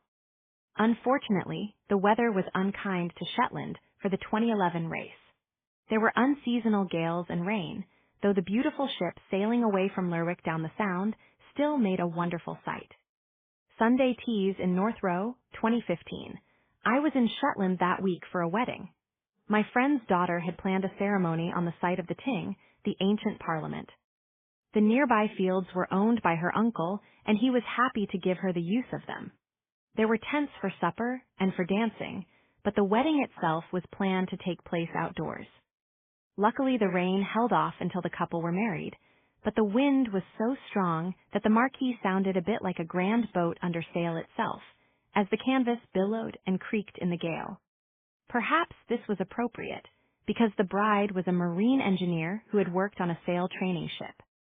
The informal and very friendly Sunday teas have become a major part of a Shetland summer, and indeed have become so popular that they now take place in other seasons too. They are a great way for outsiders to meet local people and experience something of the island way of life. The Sunday teas take place in community halls and are fundraisers for local charities or groups. Everyone is welcome. The guests pay a flat fee of a few pounds, and in return can help themselves to as much tea and as many home-baked cakes, scones, and bannocks as they can manage. Occasionally there is live music. Often there is a plant or bric-a-brac stall, and there is always good conversation and fantastic baking. The following week's Sunday teas are advertised in the Shetland Times, which is published every Thursday and read by everyone, and details are also broadcast on BBC Radio Shetland. What's on diary on Friday evenings? A pair of fulmars. Cliffs on Bresay. Many visitors make the trip to Shetland just to see the magnificent spectacle of breeding seabirds. In summer, the sandstone cliffs of Naas, Bresay, and South Mainland become lively seabird cities. The noise is deafening and the smell, made up of guano and spilt fish, overpowering. At the bottom of the cliffs, the ledges are occupied by shags and some cormorants. Higher up there are razorbills and guillemots, whose stubby wings propel them out from the cliffs to search for sand eels and sprats in the local waters. The biggest seabird in the UK is the dramatic gannet, startling white, with a yellow wash around the head and black markings near the eye. It's an amazing sight to see these birds fold up their wings and dive from a great height into the sea for fish. A nesting gannet with its chick. The nests are made of seaweed mixed with guano, puffins on Naas. Gannet trees can be found at the north end of Fair Isle, on Fula, on Hermanus in Unst, and on Naas. Like many seabirds, gannets usually lay just one egg, so a lot of time and energy is expended on rearing a single youngster. Even further up the cliffs, the air is alive with fulmars, wheeling in mesmerizing circles. And even against the background sound of the other seabirds, it is possible to hear the kittiwake call that gives this bird its name. In the loose soil near the top of the cliffs, puffins make their burrows and lay their single white eggs. The puffins' brightly colored beaks are shed in winter, so the bill becomes dull then and much more utilitarian. But a summer puffin carrying 10 or more sand eels back to its burrow seems a miraculous sight. How do they catch and carry all these fish at once? Some puffins use natural fissures in the cliffs as nest sites, some take over rabbit burrows, and others dig their own burrows with their powerful feet. Sunberg Head, right at the south of Shetland mainland, is a great place to see puffins. The RSPB has a reserve there, and most seasons a webcam is set up in one of the burrows so that you can see the birds, up close and personal. There are also organized boat trips throughout the summer to the Seabird Cliffs on the island of Naas, a nature reserve, and this is a unique experience for bird watchers and photographers. Harbor porpoise. While in the southern oceans, the staple diet of most seabirds is krill. In Shetland, the sand eel is most important. These fish make up some 10–15% of the total fish biomass in the North Sea and form the key food source for many of Shetland seabirds, including guillemots, puffins, Arctic terns, and kittiwakes. From the mid-1970s, sand eels were fished commercially around the islands, and this was thought to be the main cause of the decrease in seabird numbers in recent years. The Scottish office eventually closed the sand eel fishery in 1990. When it opened again several years later, there were strict time limits on the season and restrictions on boat size and overall catch. Detailed monitoring of the sand eel fishery now takes place. If the seabird colonies in Shetland are thrilling, then a fin slicing through the water offshore can generate even more excitement among lovers of wildlife. Cetaceans, whales, and dolphins can appear at any time in Shetland's waters, but are probably easiest to see in the calmer waters of summer. The smallest and most common marine mammal is the harbor porpoise, which has a very short, broad dorsal fin set midway along its back and a rather blunt head profile. The animals show their short triangular fins when they surface for air.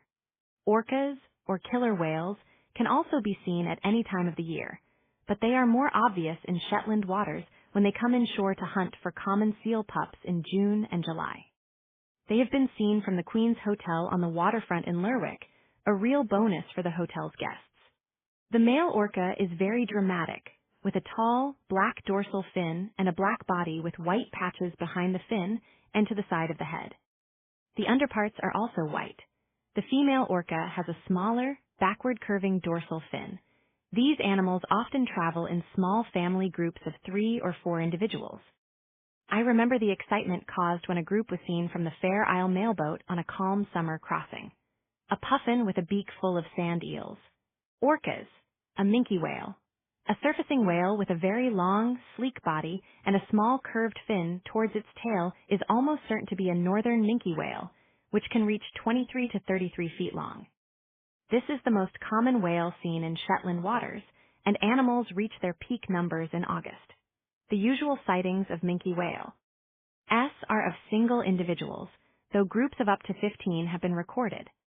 While the long-finned pilot whale is only an occasional visitor, it has been recorded in pods of more than 100 individuals.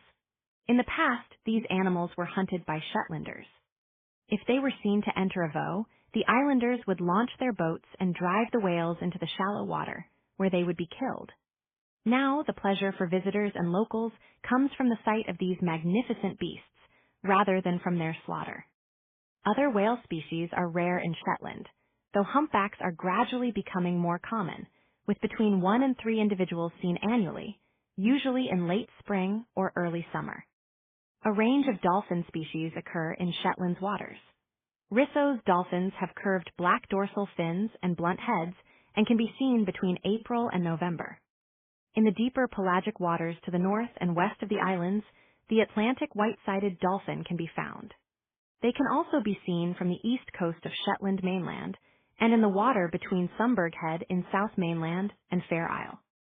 Large parties of these animals, with numbers occasionally reaching 1,000, have been recorded. White-beaked dolphin numbers peak between July and September. Its distinctive tall, hook-shaped dorsal fin is black. Behind the fin is a white saddle, and the tip of the blunt head usually has a white-tipped beak.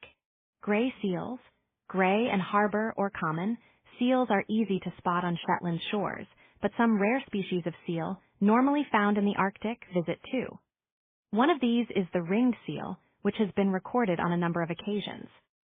Another is the bearded seal, which has whiskers like a tough nylon brush and uses them to search for clams and other shellfish along the ocean floor. About 12 of these sturdy creatures have been seen in modern times. The final rare species of seal seen in Shetland is again an Arctic dweller, the hooded seal. It has only been possible to track these animals through specialist telemetry studies, which have proved that the species spends time to the north and west of Shetland and in waters around the Faroe Islands. A bearded seal, harbor seals. Both gray and harbor seals breed in Shetland and delight visitors who can get very close to them. A good place to see them is in Lerwick, near the big supermarket by Clickaman Loch, or from Fjara, the new cafe bar in the same area. Harbor seals have their pups in the summer. The adult harbor seals have a rather rounded, pug-shaped face, whereas gray seals, especially the larger bulls, have a longer, flattened nose. When they are ashore resting, harbor seals have a characteristic banana-shaped profile with both head and tail raised. They hunt in the rich kelp beds along the coasts. Gray seals are longer than harbor seals and tend to hunt in deeper waters. They produce their pups in autumn, and many young animals can be lost when huge waves caused by seasonal storms blow into the exposed sites at the foot of the cliffs. As with the seabirds, sand eels form a considerable part of the seals' diets. Seals have inspired many legends and folk tales. The most common concerns the Selkies, or seal people, who are human on land and become animals in the water. There is one midsummer story about a Shetlander who falls in love with the human form of a Selkie and follows it beneath the waves to his doom. A road sign in North Mavine. Shetland is also famous for its otters.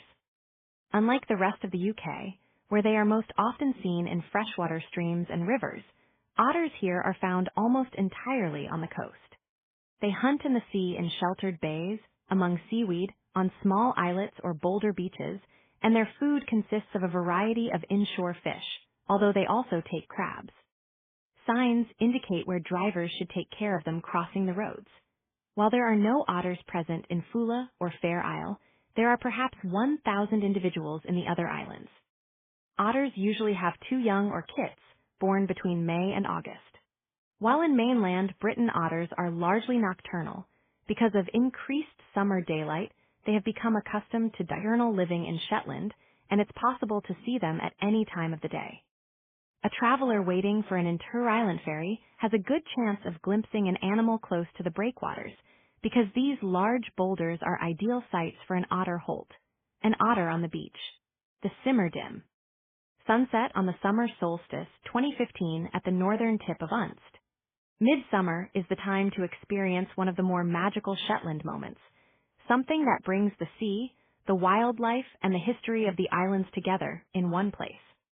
Mousa is an uninhabited island to the south of mainland, visible from the main road from Lerwick to Sumburg. It is managed by the RSBB and is famous for its broch, the most complete tower of its kind in the world. Mousa was first mentioned in Icelandic chronicles in the 9th century, and the broch itself features in 2 of the Viking sagas. In the 18th century, the island supported 11 households, but by the end of the 19th century, the last residents had left. In midsummer, the ferryman who provides visitor access to Mousa from the pier in Sandwich organizes a very special trip. The boat leaves late in the evening, just as it is getting dusk.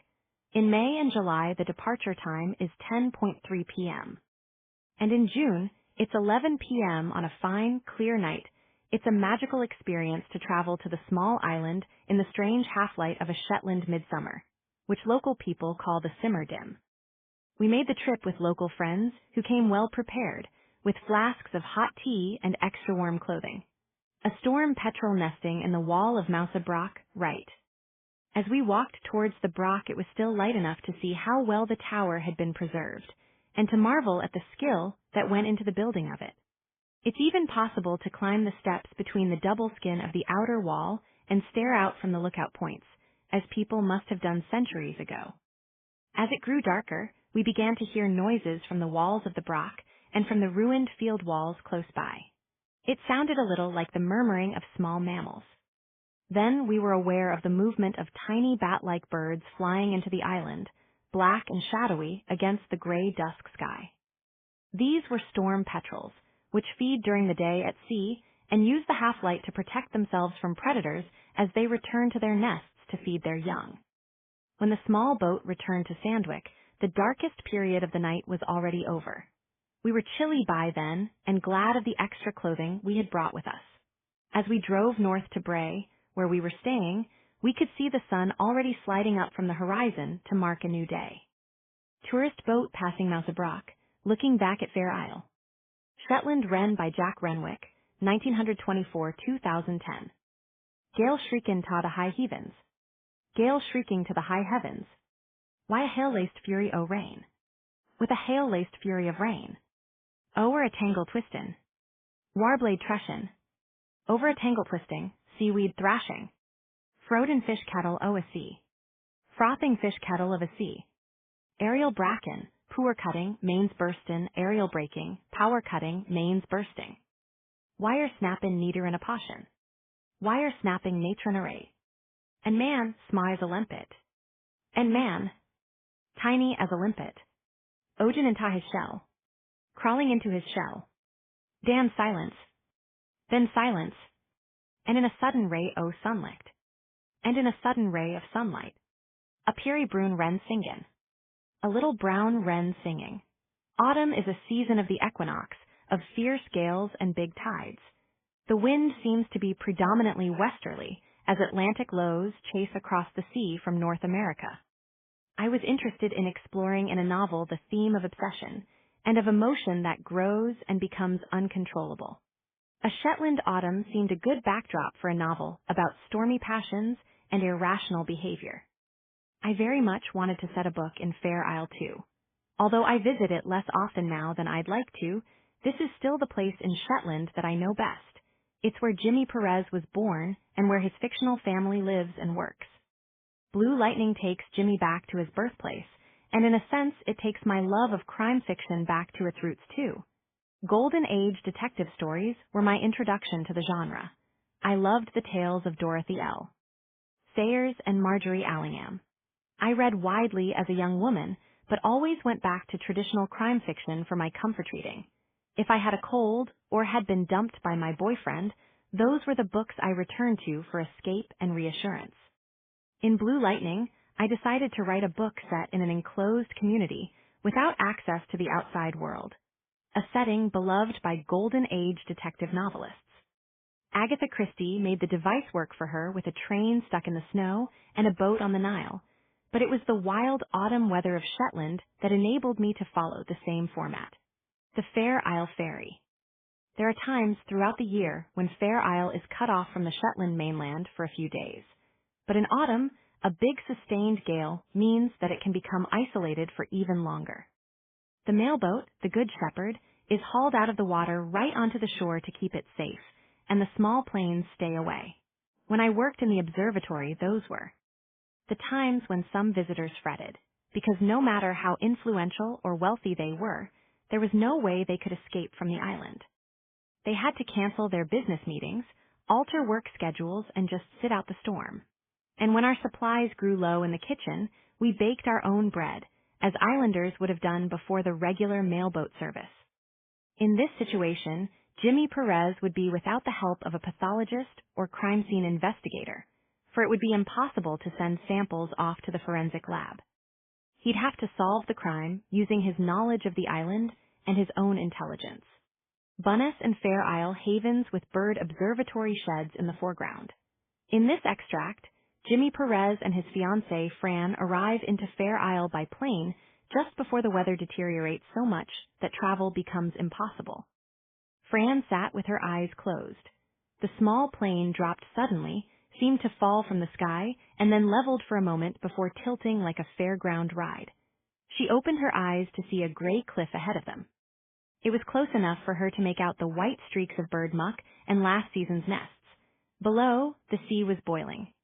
Spindrift and white froth caught by the gale force winds spun over the surface of the water. She imagined the impact as the plane hit the rock, twisted metal, and twisted bodies. No hope at all of survival. For the first time in her life, she was scared for her own physical safety and was overcome by a mindless panic that scrambled her brain and stopped her thinking. Then the plane lifted slightly, seemed just to clear the edge of the cliff. Perez was pointing out familiar landmarks: the North Haven, the North Light, Ward Hill. It seemed to Fran that the pilot was still struggling to keep the aircraft level, and that Perez was hoping to distract her as they bucked and swiveled to make a landing. Then they were down, bumping along the airstrip. I first arrived into Fair Isle after a strong gale, and the mailboat crossing made me realize how precarious the life of the islanders must have been in earlier times. The need for self-reliance and cooperation was obvious.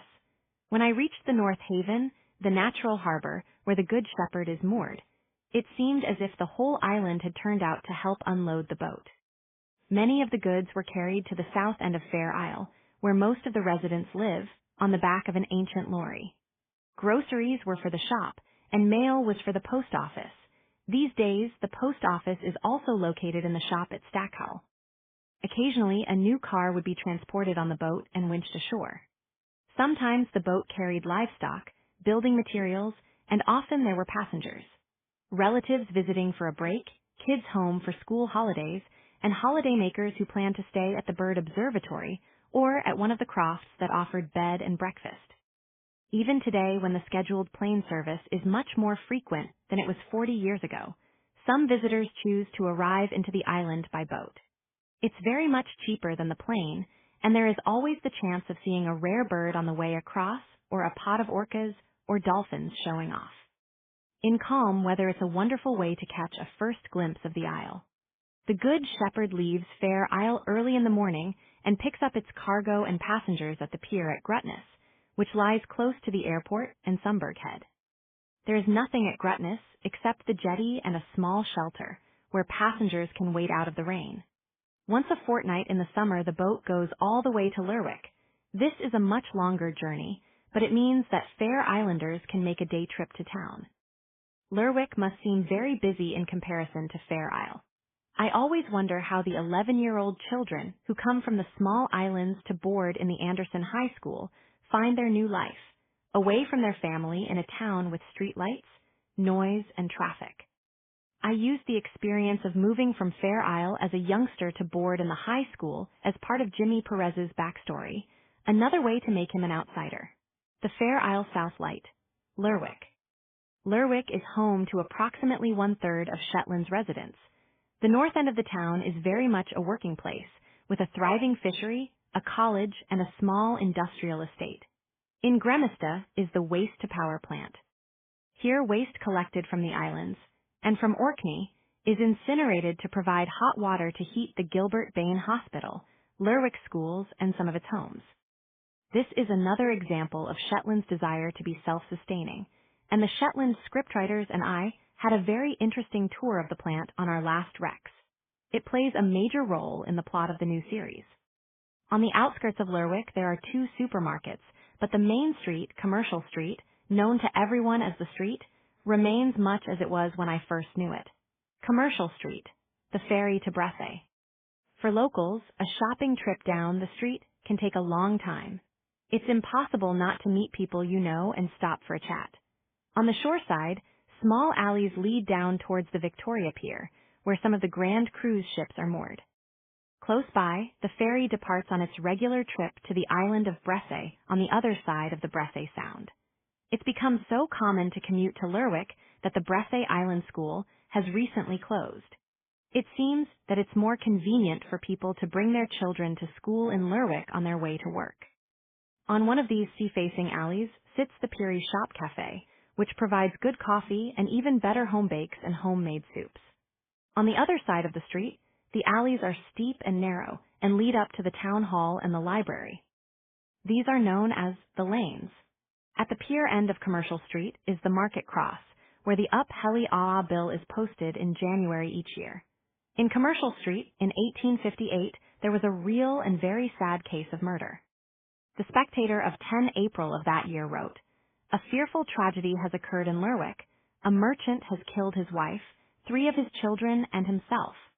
Mr. Peter Williamson carried on a good business at Lerwick, where he was agent for the Peterhead whalers."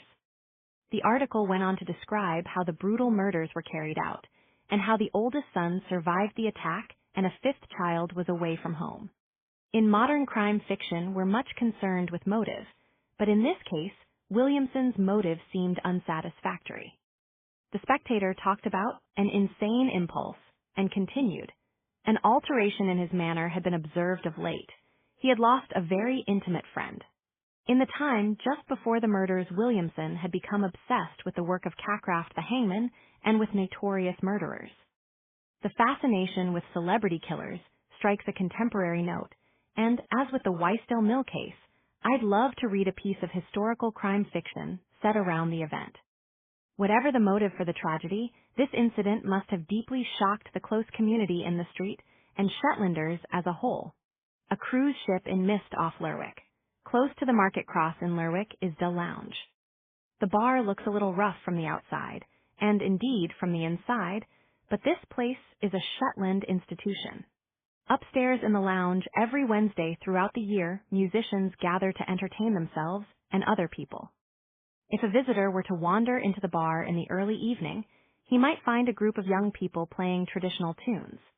They might seem out of place in a pub, especially if they have a teacher in charge of them, but it's a good venue in which to perform in front of an appreciative audience. Later on in the evening, they will probably be replaced by more experienced musicians. Sometimes half the people in the bar seem to have joined in the session. On the other side of the lane from Dill Lounge stood Monty's, a bistro that appeared in raven black. Monty's used to sell good Shetland food. Seafood and lamb so local that diners were told which croft it grew on. Unfortunately, it has recently closed and will be deeply missed by islanders, and by visitors tracing the footsteps of Jimmy Perez, who often ate there. North of the town center, between the new museum and arts center and Grimista, is the big Northlink ferry terminal. Every evening a substantial car ferry, Either the Frossie or the H. Shetland leaves for Aberdeen. The time of departure depends on whether or not the ferry will call into Orkney on its way south. Lorries on these ferries and on the sister freight boat carry fish, lamb and other Shetland produce south, and also import everything the islanders need. I enjoy traveling by ferry, especially if the weather's calm. The cabins are comfortable, and there is something romantic about going to sleep in one place and waking up in another. Sometimes the boat sails very close to Fair Isle, so close that it seems possible to reach out and touch the rocky shoreline. Then I feel homesick for the island and feel it's time to return again. De Laune. Lerwick silhouetted under a cloud. Sheep Craig off Fair Isle. Sheep on Fair Isle. Fair Isle was named Fridderi, meaning Island of Peace, by its Norse settlers. Its outline, visible from the Shetland mainland on clear days, is distinctive and caused by the silhouette of Sheep Craig to the east of the island. Sheep were still grazed on the rock while I was working in the observatory. Traditionally, the grazing belonged to the shop, which had no croft land attached to it. When Barry Sinclair, who ran the shop then, decided he no longer needed to keep sheep there, my husband went over in a small boat with him and other men to bring back the redundant fencing. There is a chain attached to the cliff to help with the steep climb to the top. It was a precarious walk, but Tim felt that he was taking part in a piece of island history. Geese flying through mist towards Fair Isle. Since the middle of the 19th century, Fair Isle's history and prosperity have been influenced by the rare birds that visit it. Although the autumn winds are usually westerly, occasionally they move to the east, blowing towards Shetland off a high-pressure system over Scandinavia. If an east or southeast wind meets a bank of cloud or fog over the islands, the conditions are just what the birdwatchers who flock north in the autumn are hoping for. Birds that have started their migration in Asia can get blown off course. And if they land in Fair Isle, exhausted after the long flight, the fog and cloud can prevent them from leaving. Fair Isle has recorded more rarities in its 3.5 mile by mile-and-a-half land mass than any other place of its size in the UK. Now a new lodge, on the site of the previous building at the North Haven, and very close to the original Nissen huts that formed the first observatory, provides excellent accommodation for the scientists who ring and census the birds, and for visitors. It also provides a social space for islanders and guests. Fair Isle was recognized as a special place to study migratory birds by early pioneers in ornithology. Yorkshireman Dr. William Eagle Clark encouraged some of the islanders, particularly George Wilson Stout of Busta, to learn more about the rarer birds that occasionally arrived into the isle, and presumably to shoot anything that he thought was interesting. In the days before adequate binoculars or telescopes, the saying went, "What's hit is history, what's missed is mystery." Between 1865 and 1937, Mary Doucouré Tribe, Duchess of Bedford, was a regular visitor to the island for the purpose of bird watching. She stayed at the Pund for an annual rent of £2. The Pund has fallen into disrepair now, though when I worked in the observatory in the 70s, it was used as a camping bird, and it becomes one of the locations for the novel Blue Lightning. Even when the house was first built, however, despite its wood paneling and loft bed, it must have been rather primitive and uncomfortable, in contrast to the luxury to which the Duchess was accustomed. The southern crofts on Fair Isle. George Waterston. Fair Isle was put firmly on the ornithological map by one man, George Waterston, 1911–1980. By the outbreak of the Second World War, George was already a regular visitor to the isle. He first arrived in 1935 after being rowed ashore from the Aberdeen steamer as it passed by. He developed a close relationship with George Fieldie Stout, one of the island crofters, often staying with him in his croft at Field. With the outbreak of war, Waterston became a captain in the Royal Artillery, but was captured in Crete in 1941. During his time as a prisoner of war, he dreamed of founding a bird observatory on the isle, and it seemed a portent that on being invalided home via neutral Sweden, his first sight of the UK was the distinctive shape of Fair Isle's Sheep Rock. He wrote to a friend, "Can you imagine my excitement when the first land sighted was none other than Fair Isle?" Soon after the war, he purchased the island from Robert Bruce of Sumburgh. And in August 1948, the Fair Isle Bird Observatory was opened in a group of naval huts near the North Haven. George became aware that, as laird of the island, he had a responsibility for the people who lived there, as well as for the birds that passed through. He felt that Fair Isle would have a more sustainable future with a different owner, and in 1954, the National Trust for Scotland took over as landlord. The trust still owns the island and has provided consistency and security for its residents. However, George's role hasn't been forgotten, and the small museum in the middle of the island has been named after him. In recent years, the island has developed as a center where traditional culture and crafts can flourish. Within the small population, there are still fantastic knitters, a maker of hand-built spinning wheels and Shetland chairs, and a boat builder. Liz Sinclair, a Fair Isle poet and musician, brought the haunting beauty of the Isle to a larger audience through her work. She was much too young when she died in 2013 and will be very much missed. Stuart Thompson, retired lighthouse keeper, fiddler, and spinning wheel maker. Fair Isle attracts visitors from all over the world, and not all of them are bird watchers. Many come just to explore the beauty of the island. Although it's so small, its indented coastline and steep cliffs mean that there is plenty of exciting walking to do.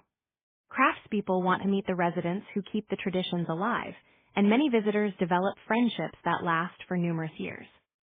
Some visitors come because they recognize the name from the Met Office's shipping forecast, the almost poetic litany of weather in the UK's shipping areas, broadcast by BBC Radio. Meteorological records are still taken by the same man who was providing the service when I stayed on the island 40 years ago, Dave Wheeler, who lives at Field. At one time, he ran a successful croft, worked shifts as a lightkeeper, and was the Met officer, an example of the multiple occupations that islanders often need to undertake to survive. Stuart's wife Annie at work on a Fair Isle sweater. Stuart and Annie were Liz Sinclair's grandparents, the next generation of Fair Islanders. Two-ply by Liz Sinclair, 1971-2013. In a room. Inside a room. Wore fiddles. Where fiddles. And wheels ply. And wheels play. In die hands. In your hands. My grandfader, my grandfather. Knew a murret. Now a brown. Fleece still. Fleece still. Sheepy trow. Sheepy through. Die hands. Your hands. Den a pot de perm. Then on the bobbin. Murret yarn. Brown yarn. Bigs up. Builds up. Along the line. Along the line.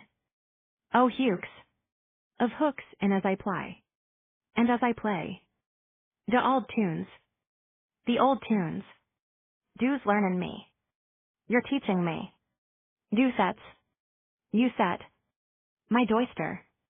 My daughter. Till a wheel. To a spinning wheel. Suyin. Saying. This is the een for D. This is the one for you. See work de fit. See work your foot. Pull back. Pull back. Pull back. Pull back. Done a lat de snud. Don't let the twist. Jean assen de oo. Get into the wool. That's de why, that's the way. Alice sits. Alice sits. E fit work in de trade.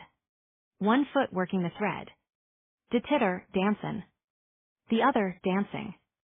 T de beat o de fiddle. To the beat of the fiddle. Pull back. Pull back. Pull back. Pull back. Done a lat de snud. Don't let the twist. J. And assen de oo. Get into the wool. That's the why, that's the way, a new tree hank. And now 3 skeins of yarn. Twa ply.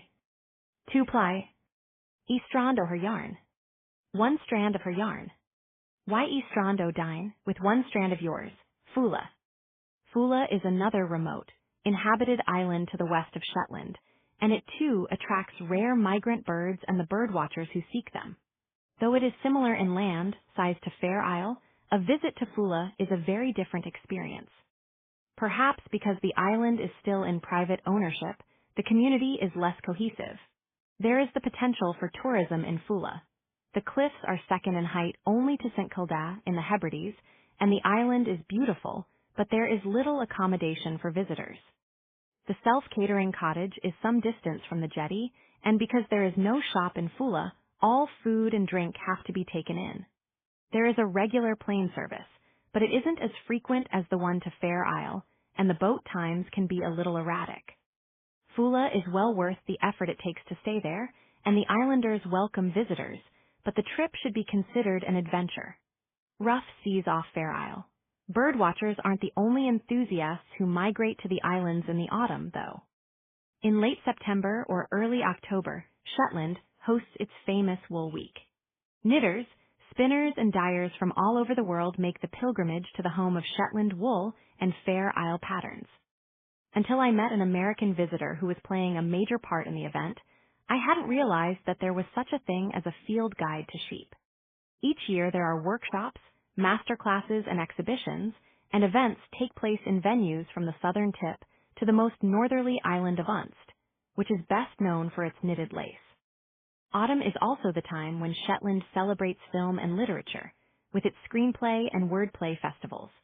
Reviewer and broadcaster Mark Kermode and his wife, Linda Ruth Williams, regularly program the film festival, and wordplay attracts authors and poets with an international reputation. There are many reading groups in the island, and the festival pulls in a terrific audience.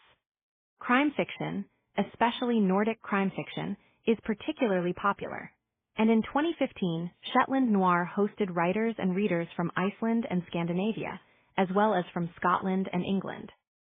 The Shetland Library Service is extremely well used and, under the leadership of Shetlander Karen Fraser, hosts imaginative events throughout the islands.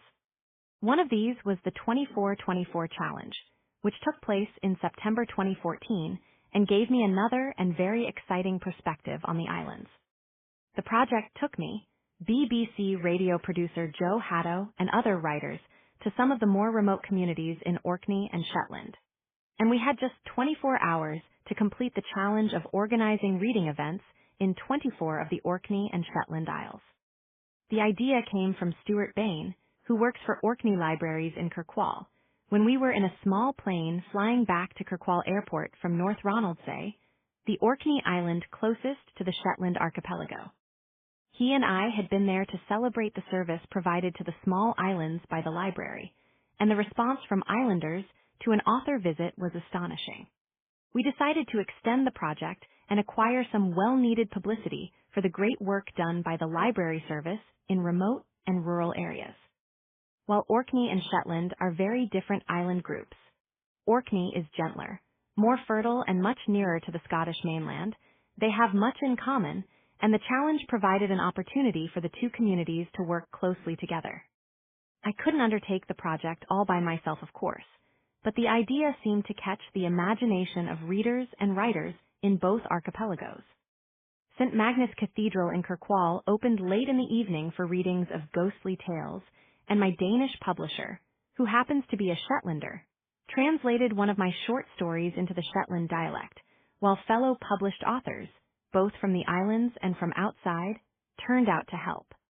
Reading groups and library staff had their own ideas for imaginative events, and we hope to make both island groups come alive with stories, poetry, and rhyme. St. Magnus Cathedral in Kirkwall, Orkney.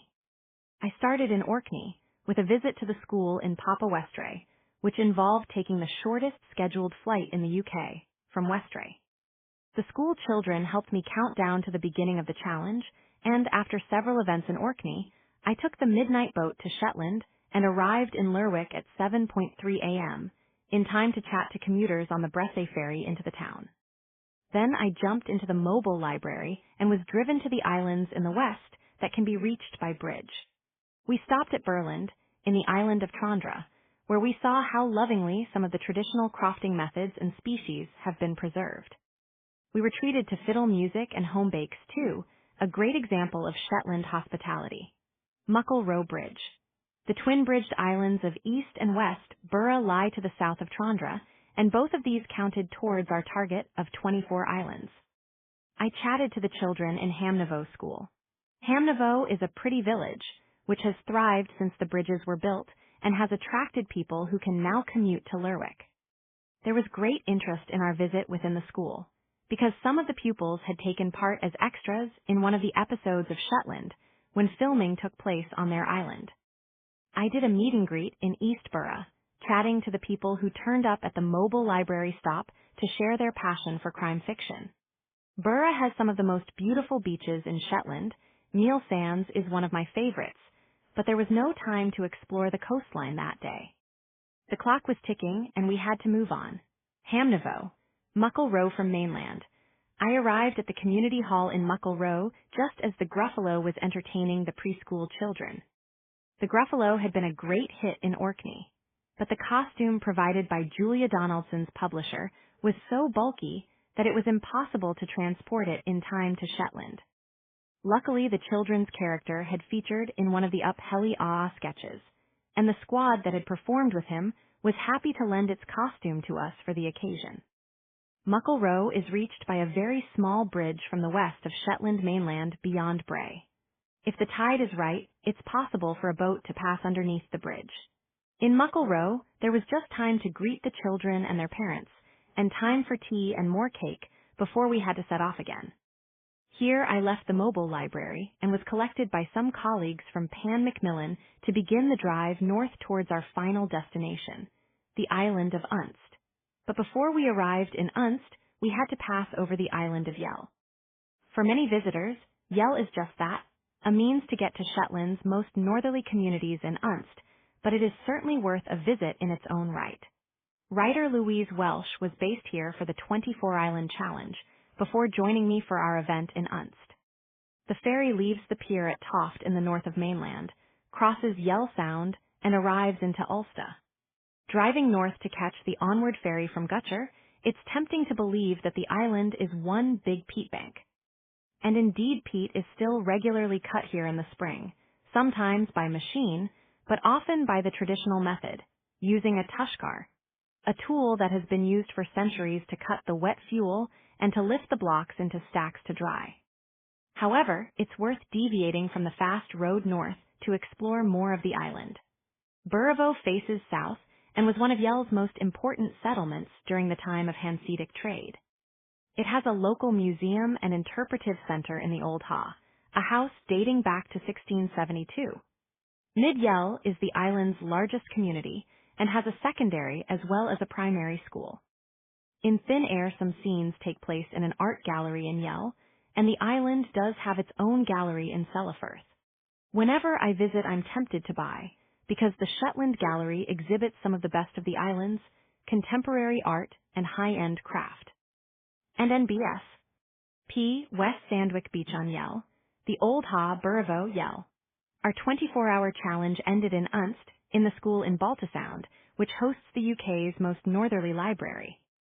Baltasound is the largest settlement in Unst, with a harbour protected by Balta Isle, which lies a few miles offshore to the east. At the beginning of the 20th century, it had a thriving herring fishery. Now salmon farming has taken over, and little remains of the fishing stations and piers of earlier times. Halligarth, to the northeast of Baltasound, has the UK's most northerly woodland.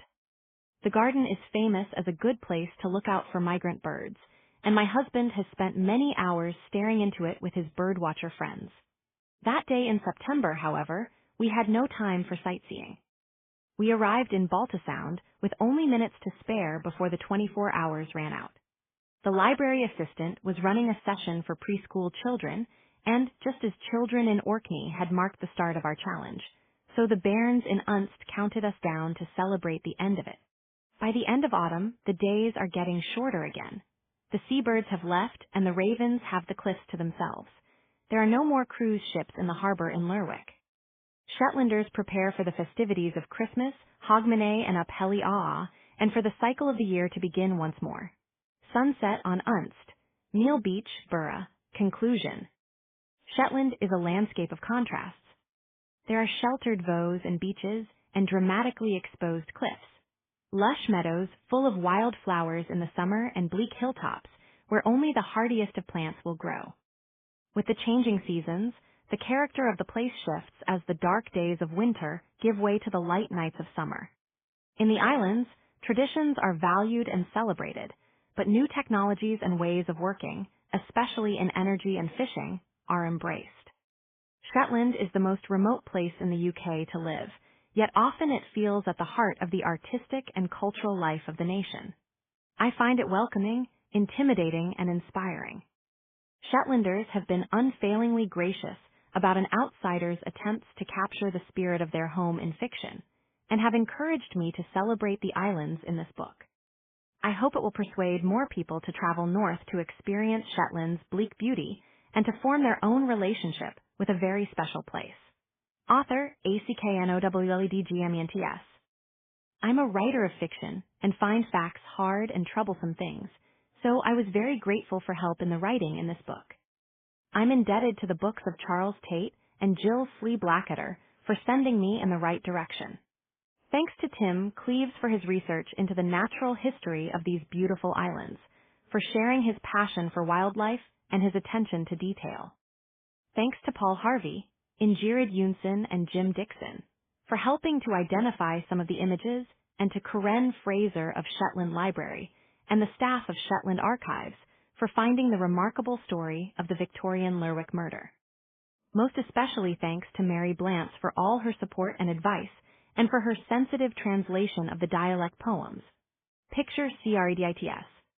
And to Deisler, backslap. Dave Donaldson, Dave Donaldson, Co. UK. Here. David Gifford, Dave Gifford, Co. UK. Here.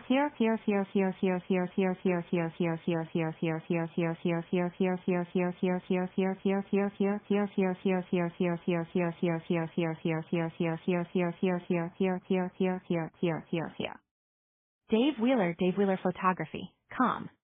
Here. Dreamstime, com.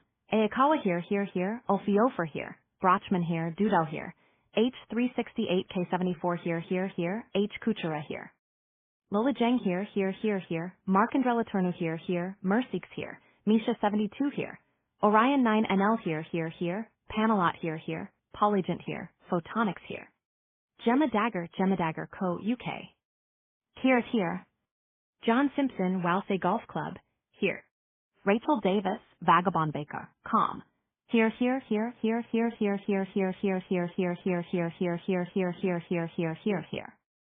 Richard Wemyss here. Sage 1980/Wikimedia Commons. Here.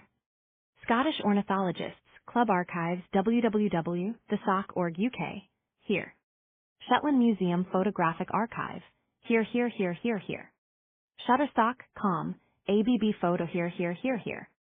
Abai Warner here. Aikawa here. Alessandro Call here. Ophia Ferlito here. Andrea Obzarova here. Attila Jandi here. Barnes Ian here. BG Smith here. Bilde Genter Zunar Jim BH here. BMJ here. Chris Warham here. Cindy Creighton here. Dimitro Pilypenko here. Dream of Film here. Ernie here. Jadrius here. Graham Dawes here. Graham Andrew Reed here. JASBERIMAG here. Kryzik Vaclav here. Les Palnik here. Marc-Andre Latourneau here. Merk Shepanik here. Mark Kant here. Mark Medcalf here. Matthew Saborski here. Menno Schiefer here. Paul Reeves Photography here. Paula Fisher here. Stefan Forrester here. Tarn Pleiades here. Tom Reichner here. Tori Kalman here. Trofimov Pavel here. TT Photo here. Rona ART here. ANN CLEVES is the author behind ITV's Vera and BBC One's Shetland. She has written over 25 novels and is the creator of detectives Vera Stanhope and Jimmy Perez, characters loved both on screen and in print. Her books have now sold over 1 million copies worldwide. Anne worked as a probation officer, bird observatory cook, and auxiliary coast guard before she started writing. She is a member of Murder Squad, working with other British Northern writers to promote crime fiction. In 2006, Anne was awarded the Duncan Laurie Dagger, CWA Gold Dagger, for Best Crime Novel for Raven Black, the first book in her Shetland series. In 2012, she was inducted into the CWA Crime Thriller Awards Hall of Fame. Anne lives in North Tyneside. Visit the author's website at www.ancleeves.com. Facebook.com/Anne Cleeves. At Anne Cleeves. First published 2015 by Macmillan. This electronic edition, published 2015 by Macmillan. An imprint of Pan Macmillan. 20 New Wharf Road. London N19RR. Associated companies throughout the world. www.panmacmillan.com. ISBN 978-15-09-809806. Copyright Anne Cleeves 2015. Cover images copyright David Gifford. Author photograph Ant Deisler. Logotype Pan Macmillan Design Department. The right of Anne Cleeves to be identified as the author of this work has been asserted by her in accordance with the Copyright, Designs and Patents Act 1988. The publishers are grateful for permission to reproduce the following poems. Winter Comes In, Here, and Shetland Wren, Here, by Jack Renwick, from the Harp of Twilight, published by the Unst Writers Group, 2007. Water Lilies, Here, by Vageland, from the collected poems of Vageland by permission of the Shetland Archives.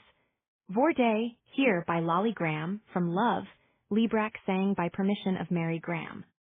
To Ply, Here, by Lies Sinclair by permission of Ian Best. Pan Macmillan does not have any control over, or any responsibility for, any author or third-party websites referred to in or on this book. Designed by Perfect Bound Limited. Map artwork by Perfect Bound, limited from source material by Rainer Lesniewski/Shutterstock.com.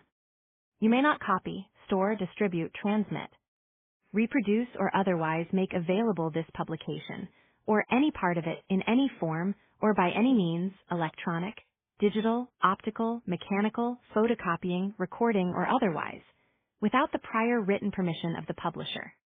Any person who does any unauthorized act in relation to this publication may be liable to criminal prosecution and civil claims for damages.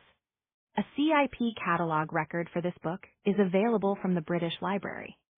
Visit www.panmacmillan.com to read more about all our books and to buy them. You will also find features, author interviews, and news of any author events, and you can sign up for e-newsletters so that you're always first to hear about our new releases.